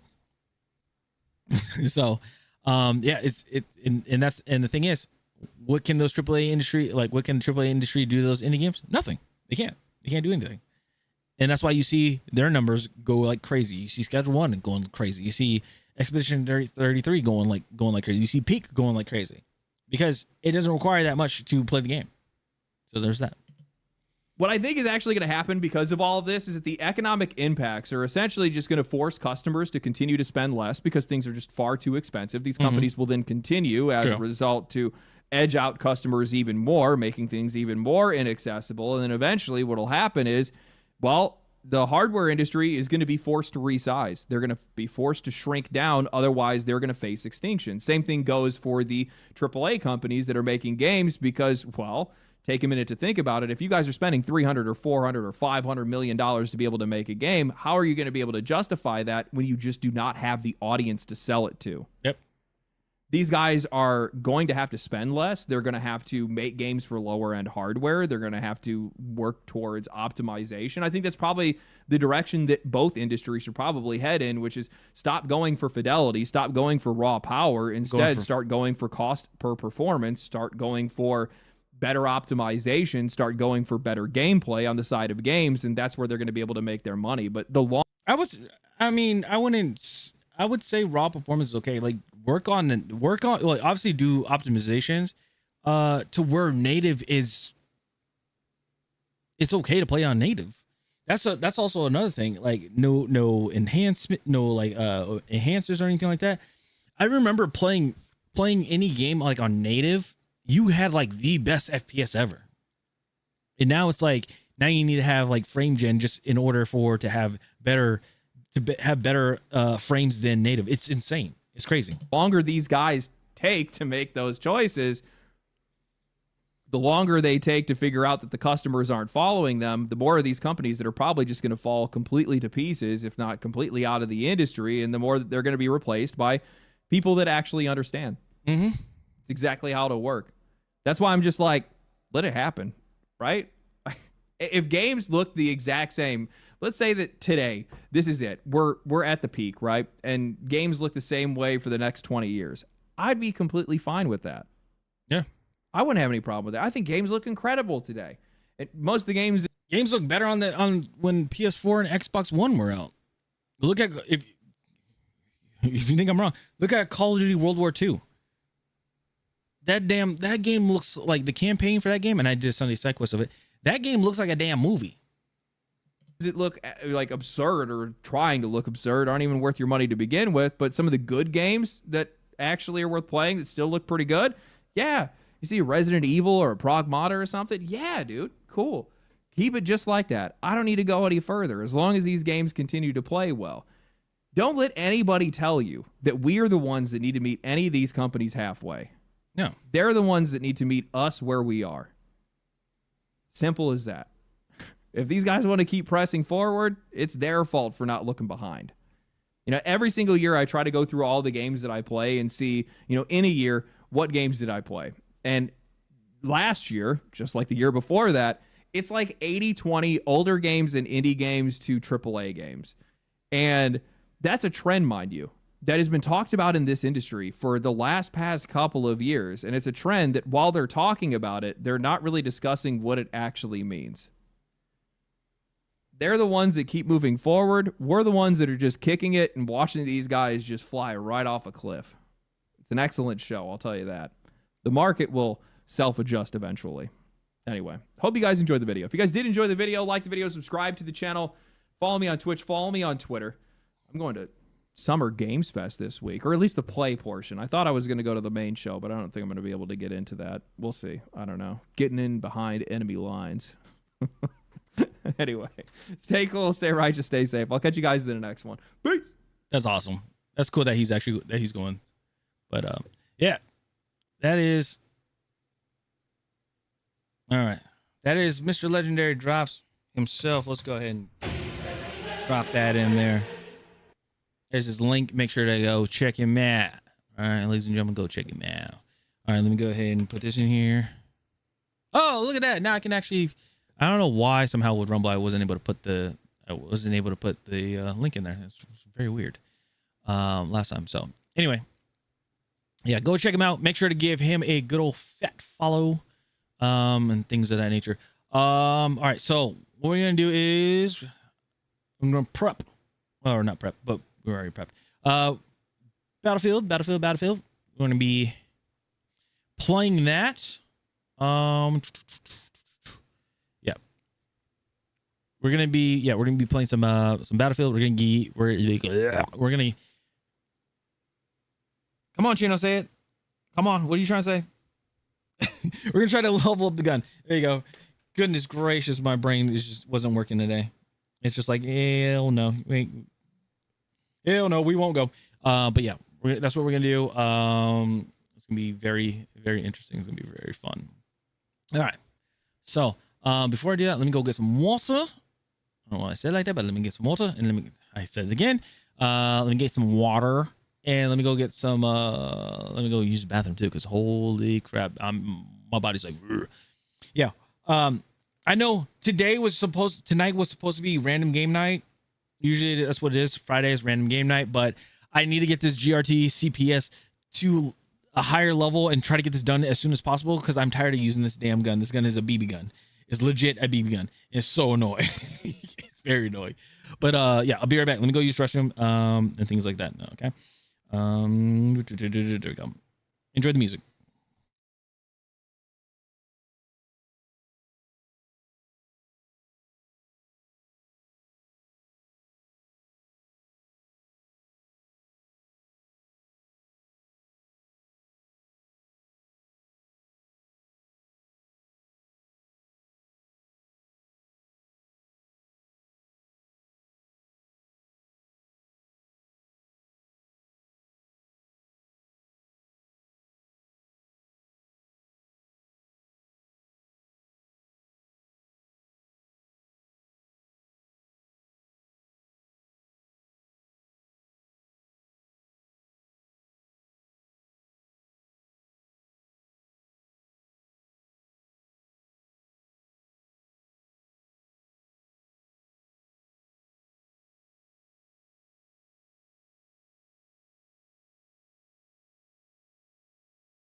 Okay, I didn't forget y'all. Woo! That was quite a bathroom break.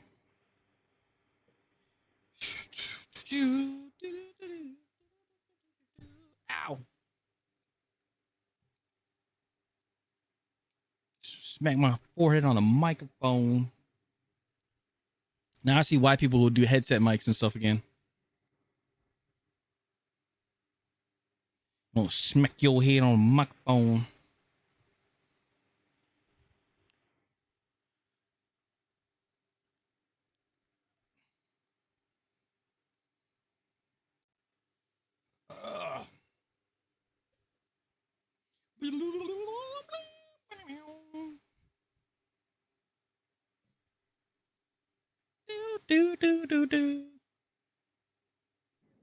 All right, let's get this pea shooter.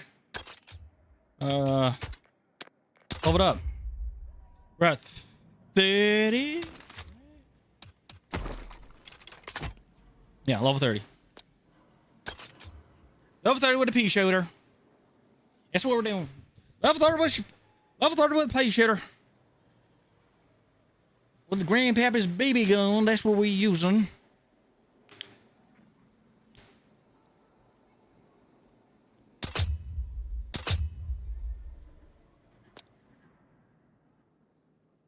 There you go.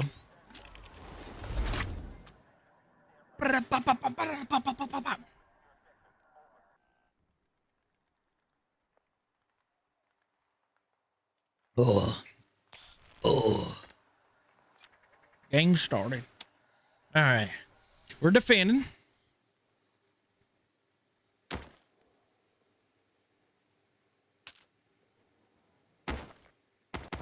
Do I have to constantly? Oh, I do. Oh, shit. I mean that. Yeah.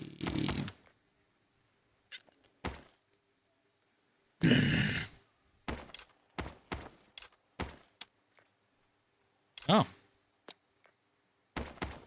Who was it? Oh, I was like, who was I using?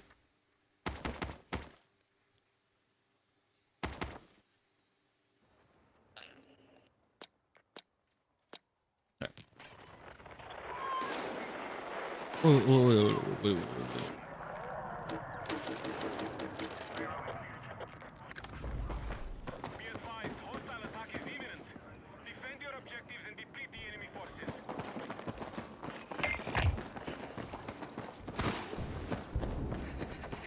All right, let's see what was going on here.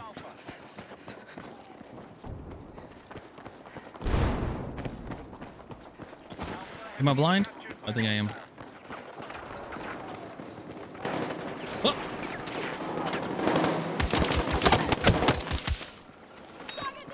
Gotcha. Come on! Oh, that's a grenade. Ain't no smoke there.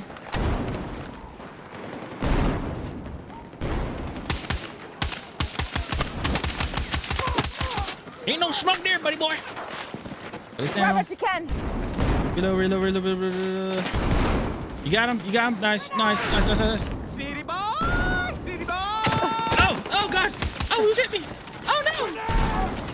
Oh. Valeria Everhart, thank you so much for the follow. Appreciate it. Welcome in. Defend the company. Wait, not the company. Defend the race.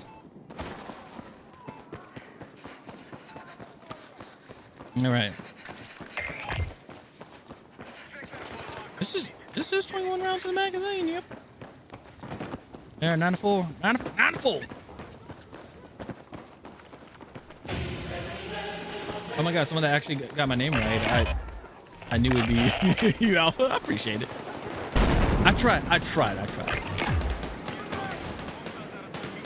to get people's name right, and then if I say it wrong, like, please let me know. Please let me know. I don't like mess people's names up, and then people are like, nope, that's wrong. Or I just say it wrong for so long. Hello, how you doing? Welcome in.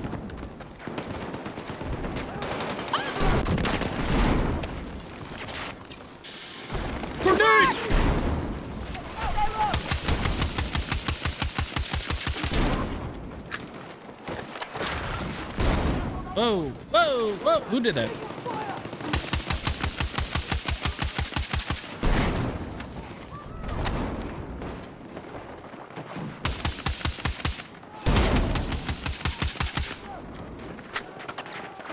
And now the shoes. Let the shoes team begin. Put this down.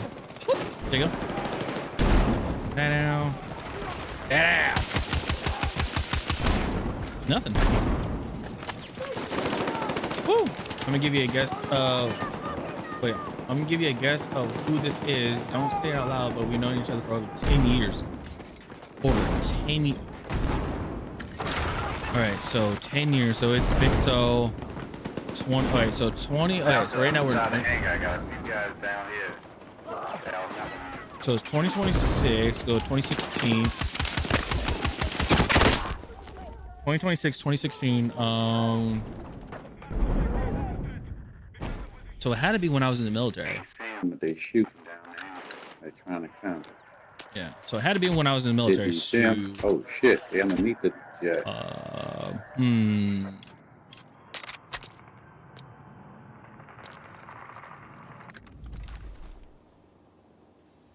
Still haven't met in person, and you knew me when I went to New York. Never met in. Oh goodness. Okay, haven't met in person, but knew you when I went to New York.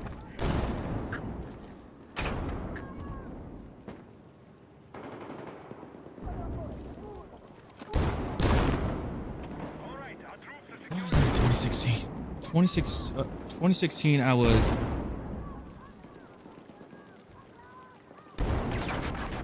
Was I still in 2016? Was I still in? Was I still in Kentucky? I think it was.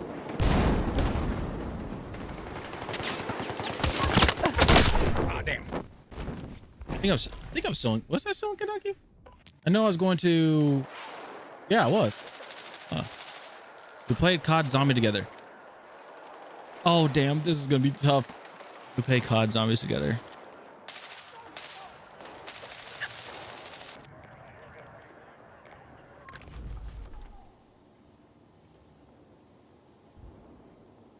I am drawing a blank. I'm drawing a huge blank.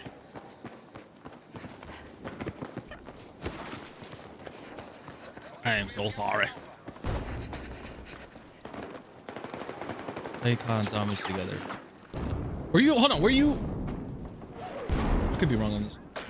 Were you in the military? Ever? Were you ever in the military?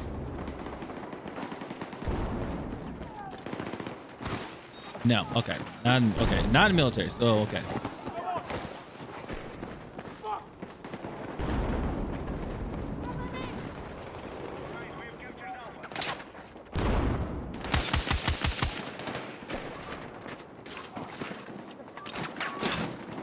Okay. So not in the military.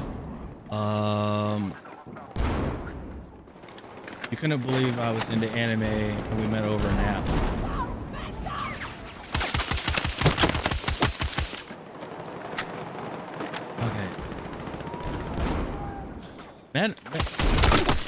Met over an app. Couldn't believe that you're in anime.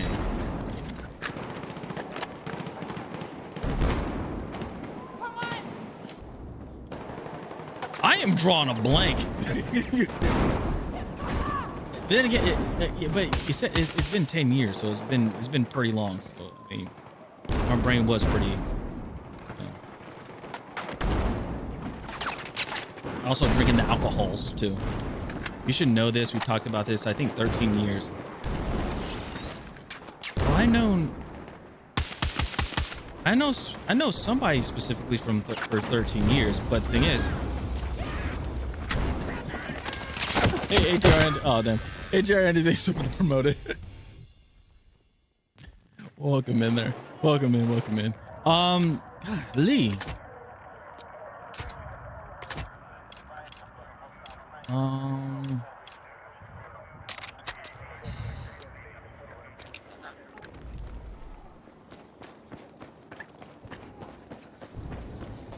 Okay.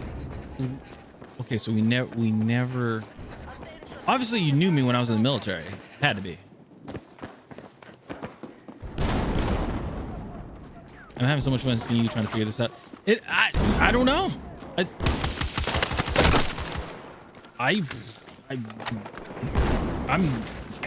I'm really drawing a big old blank. I'm like,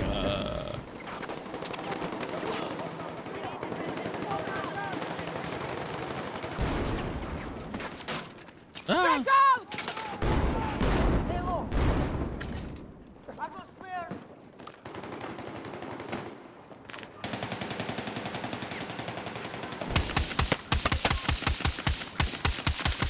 Back the hangar there. It's coming to the back.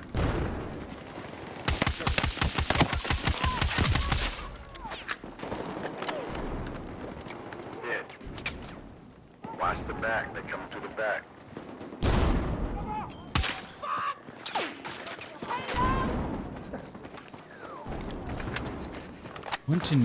went to New York. I'm trying to remember like where I never met in person. I'm trying to remember where we.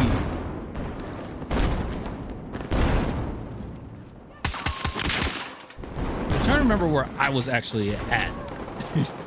Where was I located? Like, oh, that could give me somewhat of an idea, but I could be wrong on that too. I got you!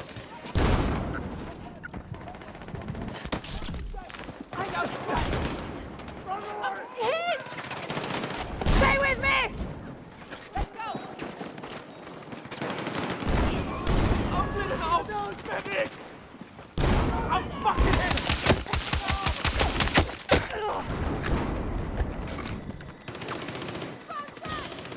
I'm gonna have a hard and I know like probably when I figure this out, I'm be like, duh, like when I figure it out.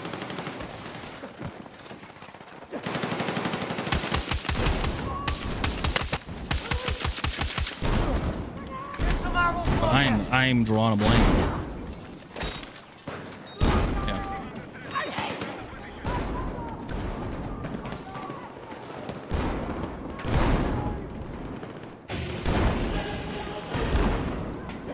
There's some of the few channels where the AFP tracker actually works instead of constant disconnecting. On some channels, it simply works better.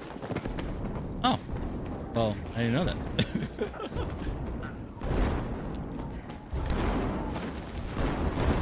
I wonder why that. Like, I wonder why that is.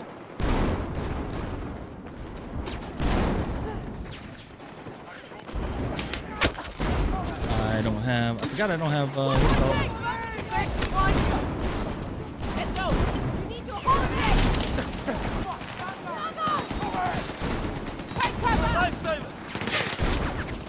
Oh, put it down.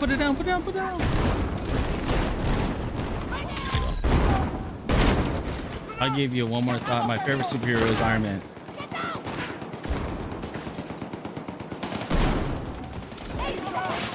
Which is my favorite superhero too, so. Who else likes Iron Man like I do? I'm over here.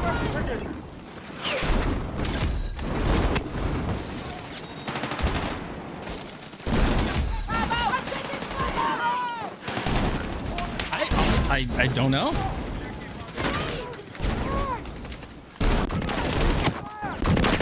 Ow.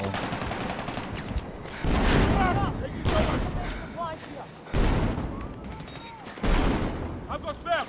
Behind you. Watch behind you.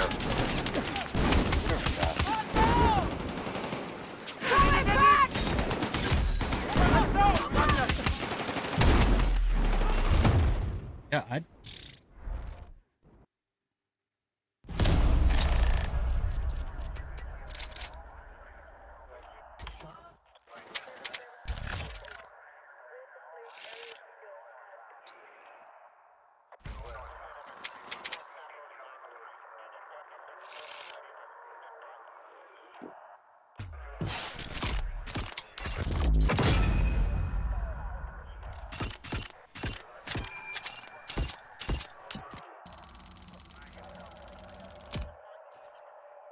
I'm drawing them. I don't know.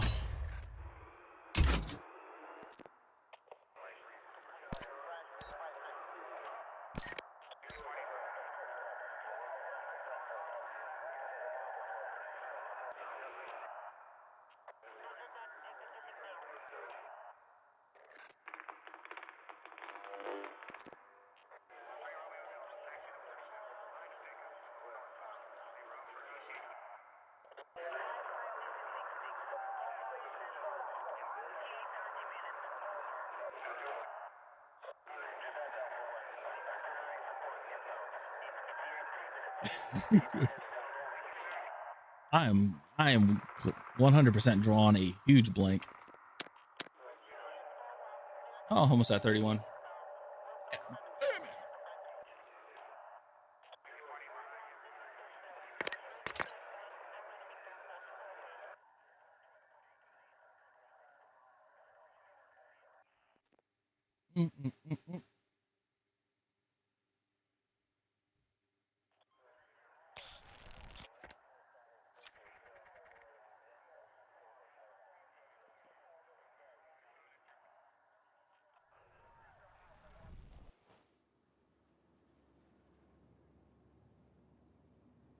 Bum, bum, bum, bum, bum, bum, bum, bum, bum, bum, ba-da-da.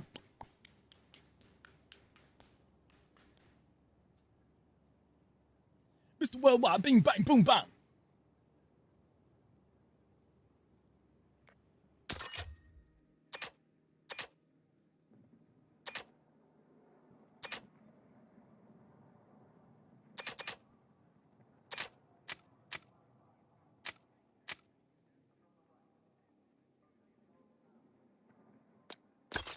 Oh, it's in the smoke. Oh.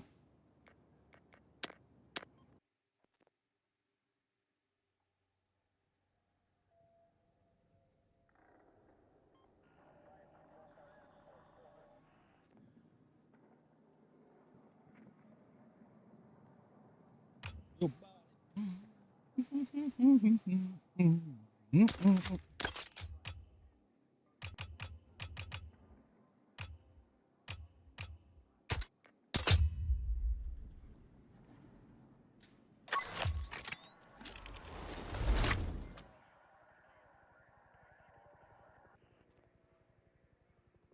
'Ad break is finishing now. Welcome back, everybody.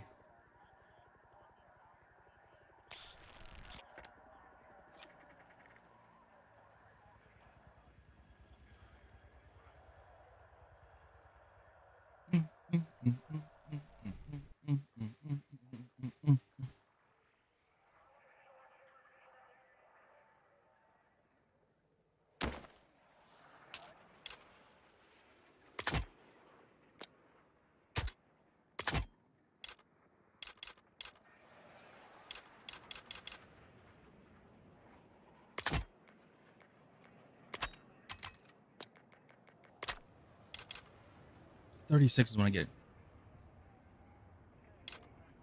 31. I get frangible rounds. Oh, lightweight rounds. I get 36. Oh, damn. Free from the ads. Yes, welcome back, everybody.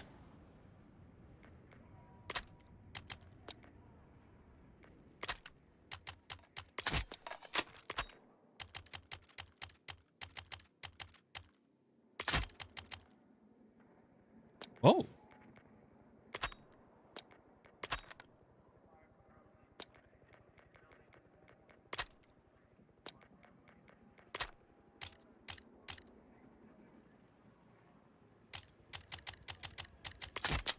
Try this.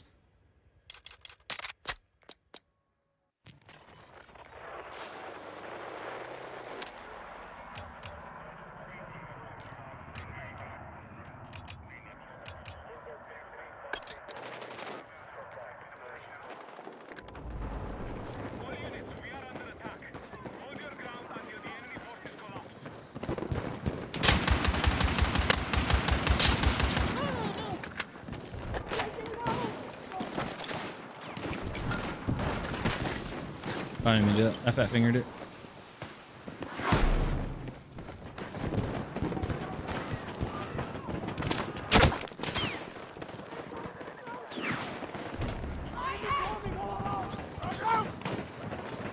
Hey, look, yeah.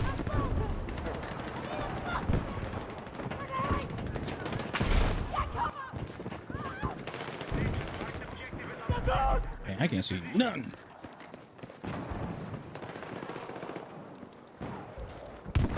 Grab what you can. I forgot this game is like, or this level is a sniper's paradise.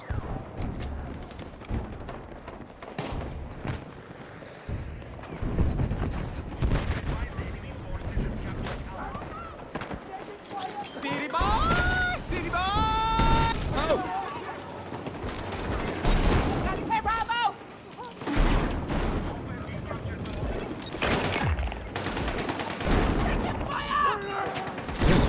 For Siaka. Thank you so much for the follow. I appreciate it, man. Thank you. Oh, this is not good.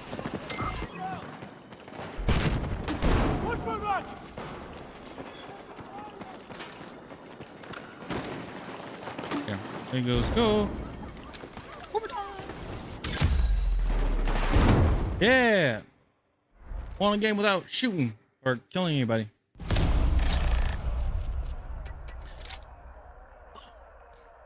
Yeah, I don't know. I'm still drawing a blank.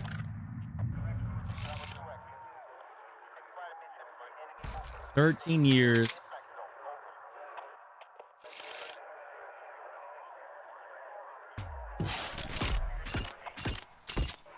Still haven't met in person. Knew you when you went to New York. Are you still in New York? Played Call of Duty Zombies together. Did we only play one? Okay, so no longer there. Okay.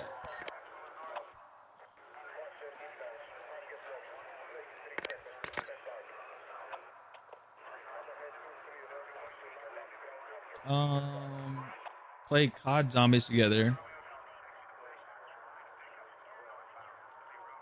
Check my DMs when I can.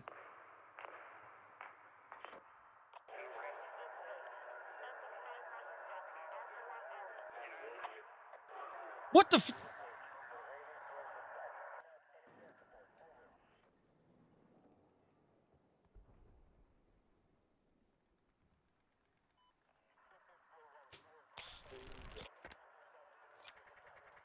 Nobody knows, nigga. If you're the only person that knows, what the fuck does that mean? So you can't go out here and talk if you ain't got nothing to show for it. And I couldn't even check him. I couldn't even check him back. I was putting everything like everything was put together, but I'm like, the name doesn't match, and that's why I was like, it reminds me of somebody like I know the criterias, but I'm like, then I keep looking at the name in the chat, and I'm like, it's not the same. Okay.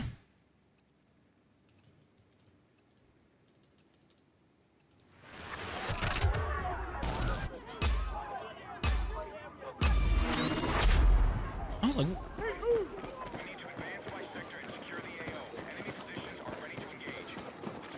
that's not fair. Hey, look, 31.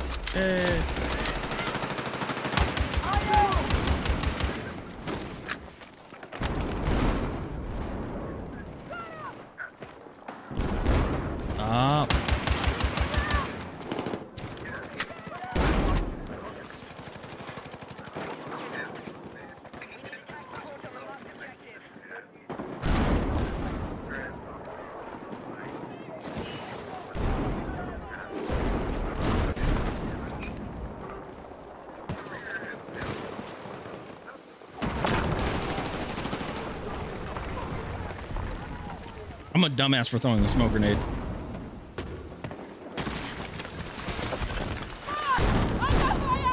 Wasn't necessary to do that.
Damn.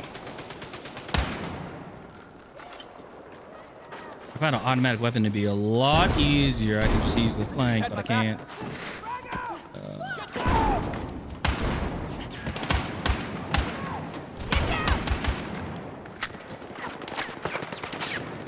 But yeah, that wasn't... That was unfair.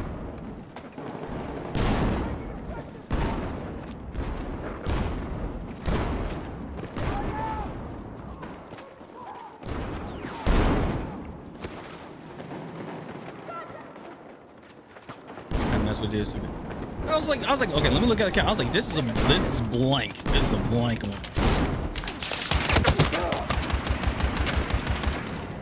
He said played zombies together. I'm like, that's a... I was like, that's a long. I was like, that was a long time ago. I was like, I wouldn't know anything about that. Oh damn! Now I know. Now people had to throw that have thrown off over this.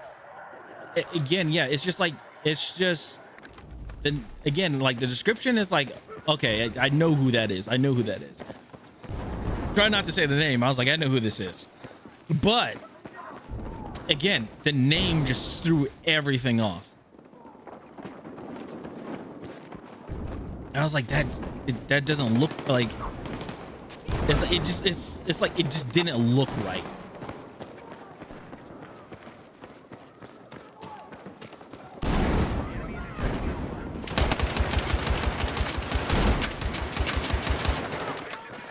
Because the next thing I was gonna say was, did you get hacked?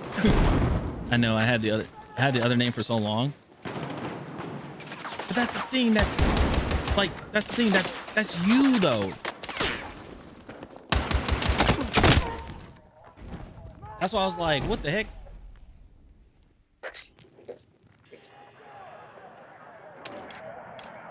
That's you though. That's you. Now I gotta break the habit of... See, and the thing is, like, I actually know somebody else. Like I know a person with that name. Like that first name. So I'm like, oh, that's why the first thing I had to ask, that's why I was like, were you ever in the military? Because there's somebody that I know who, funny thing is, I played Call of Duty with her. But the difference is she was in the military. She was in my unit. So that's why I was like,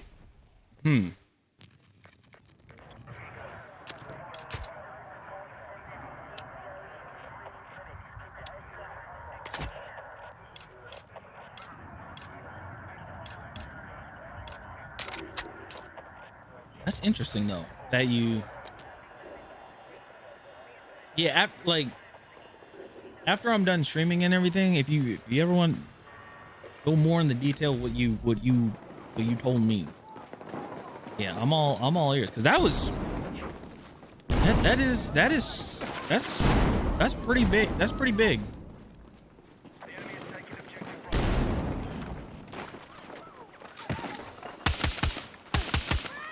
My smoke grenade went away.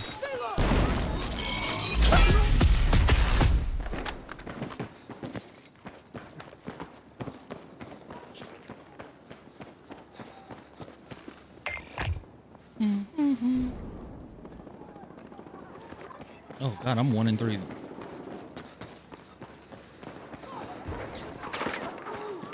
Yeah, this pea shooter sucks. Watch me die.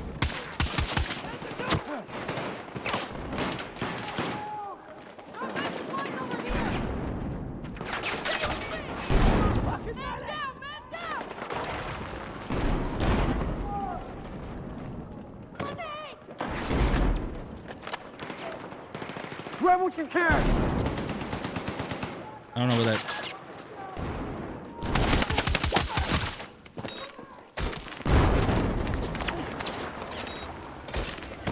No, you had my back.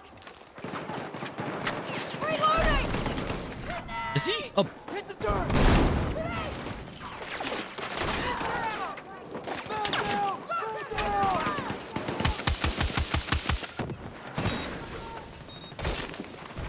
Come on!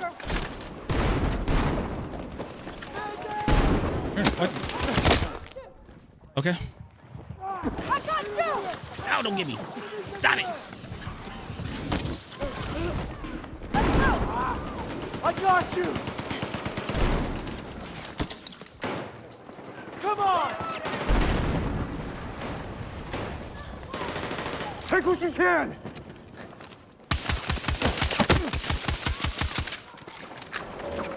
Hey, use the medkit! Am I got a grenade?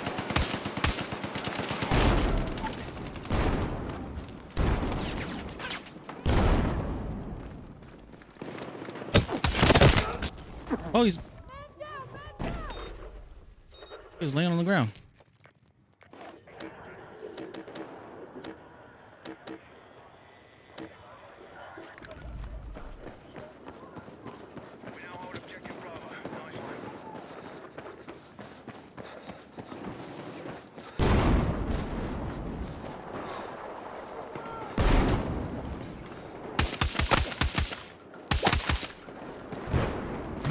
What am I using on this?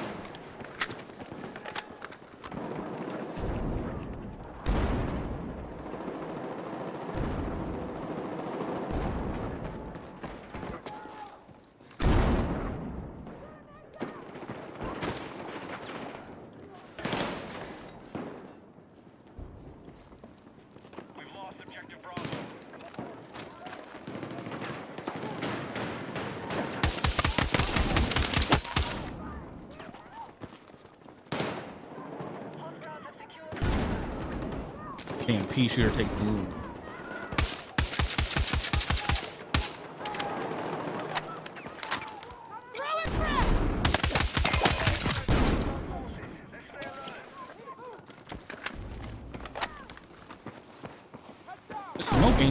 Smoking. Need a fucking medic! Take what you can carry! Take this ammo! No?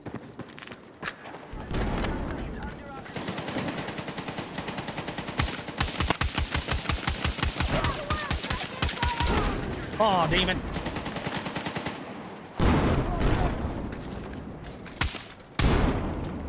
You know what? I don't know anything about that.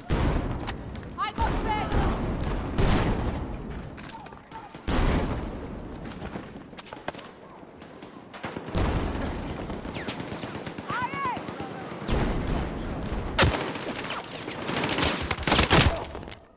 What?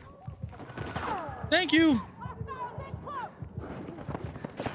Hey, you stay with me. Come on! Take this ammo!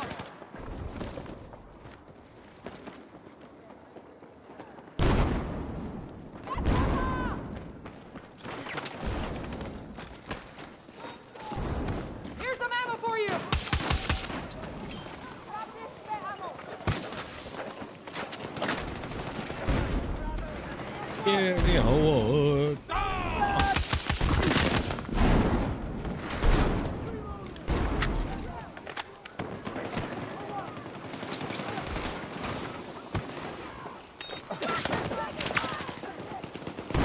I'm on fire. I'm alive. It was on fire somewhere. I'm burning. Get down! Get down!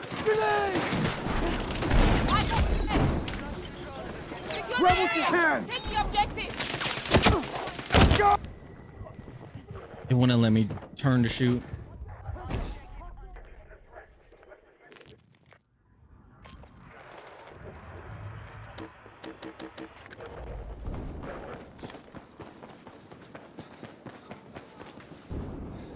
Oh, yep, we lost B.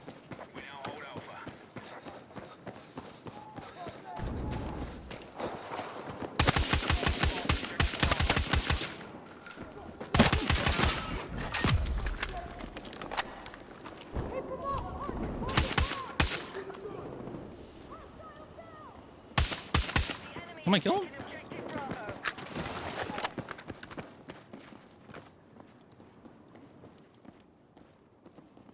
I think they did. Huh? Yeah, they did.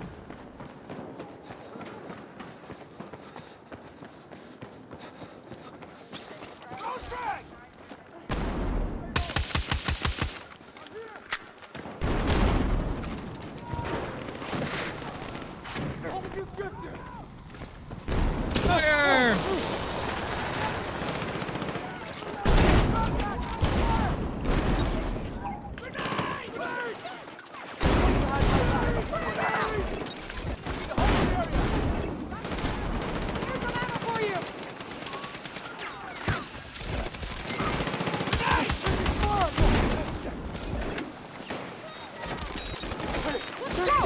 Let's move! This ammo! Oh fuck! Man down!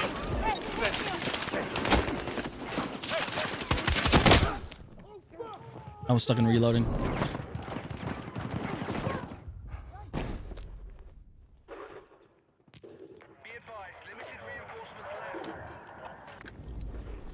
Damn. We've lost control of objective Alpha.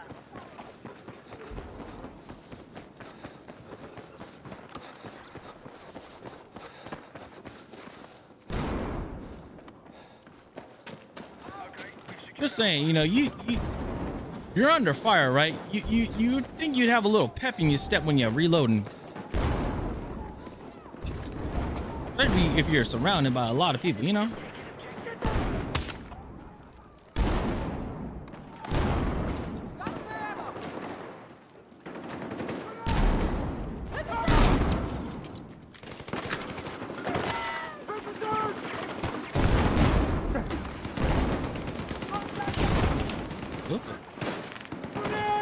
Come on! Here's some ammo for you! Ammo over here! Take it!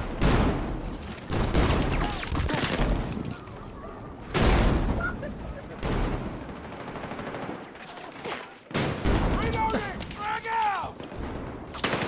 Get down! Get down!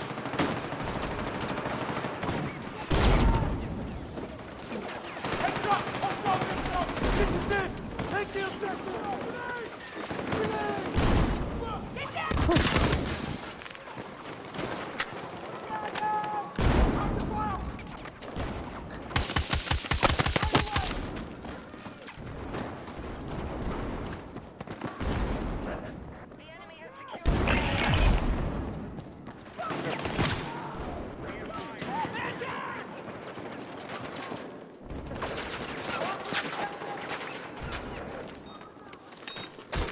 I owe you one. Come on!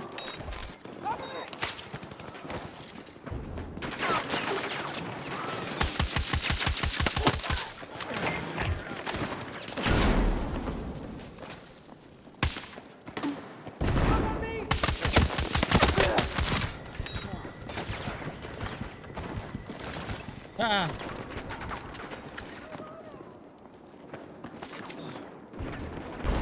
The enemy is secure.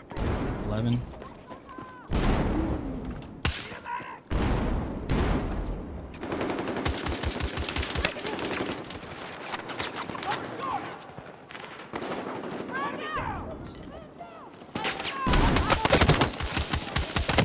No!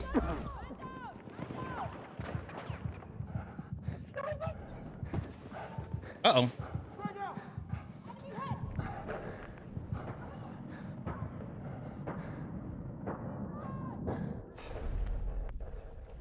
Oh, we're getting bad weather? I think we're...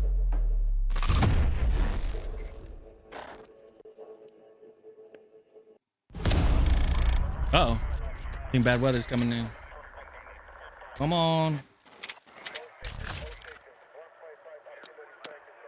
Come on. Let's see here.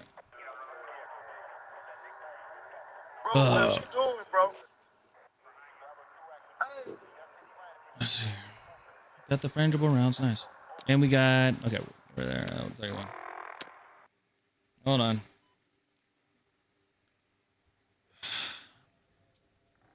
Connections getting all...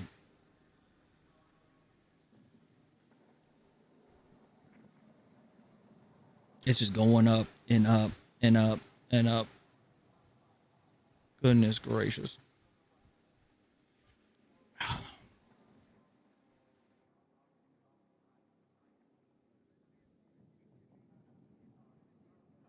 Hold on.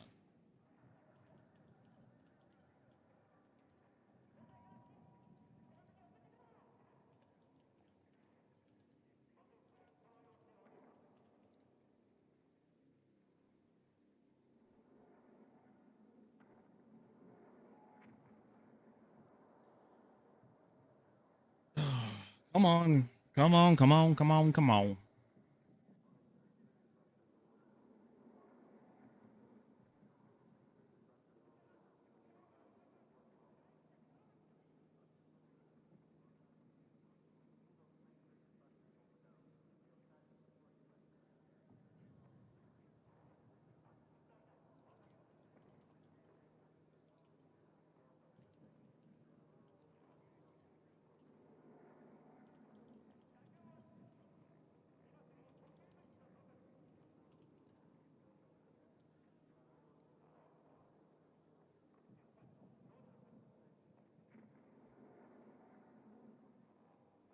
Yeah, I'm dropping frames constantly. Oh, excuse me.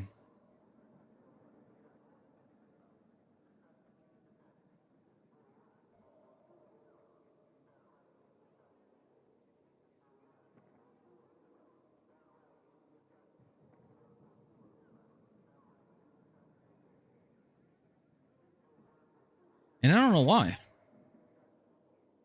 Hold on.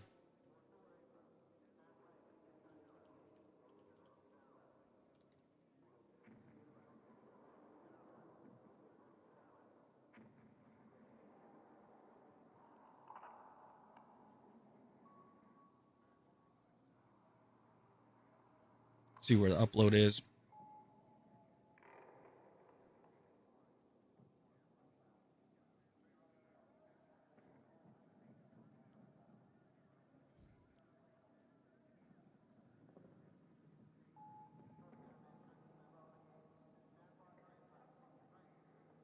Yeah, this is weird.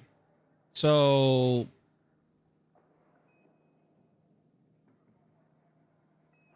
upload on fairly okay.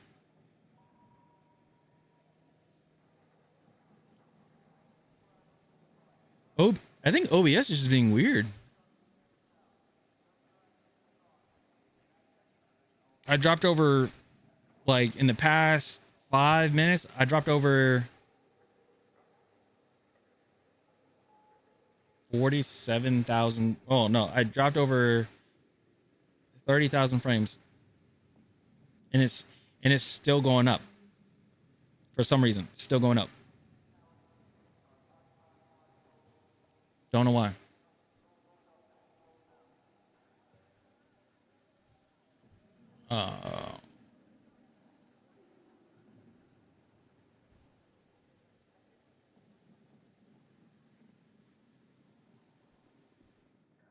Yeah, I'm not sure why it's going all.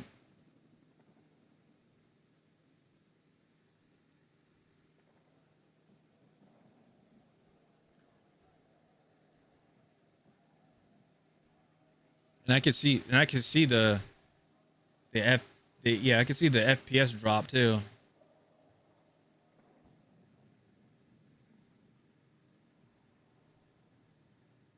Huh.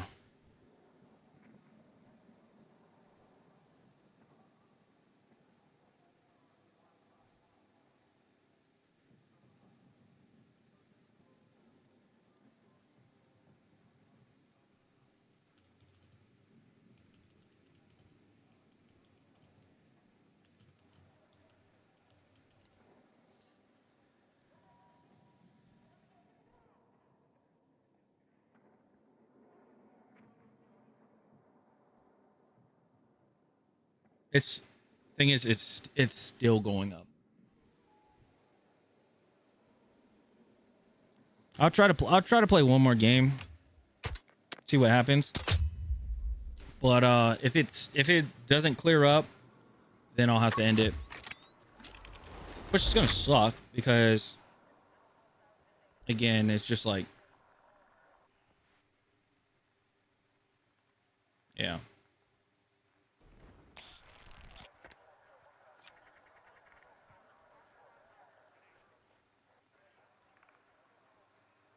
It just started doing it randomly.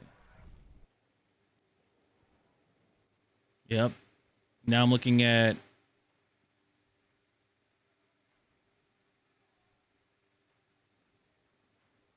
hold on.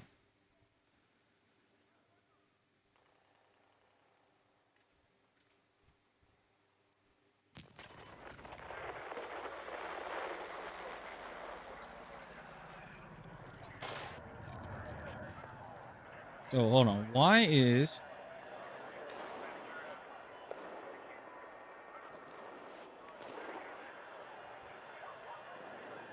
yeah. Now I'm sitting at somehow my now my video is playing at 720p.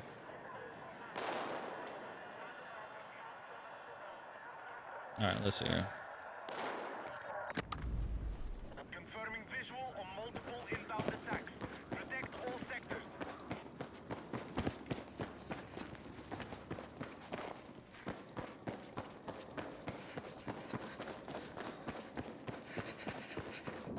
It's in that 44.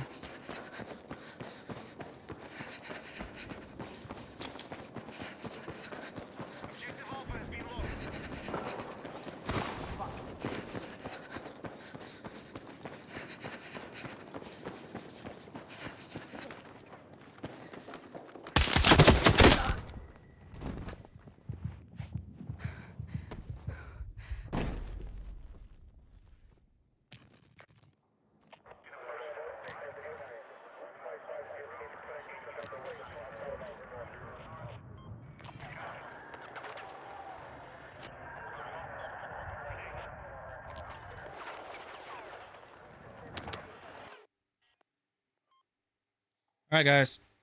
Yeah, I don't know what the hell's going on, but somehow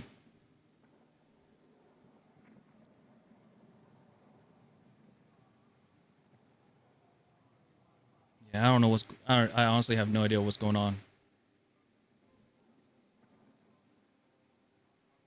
But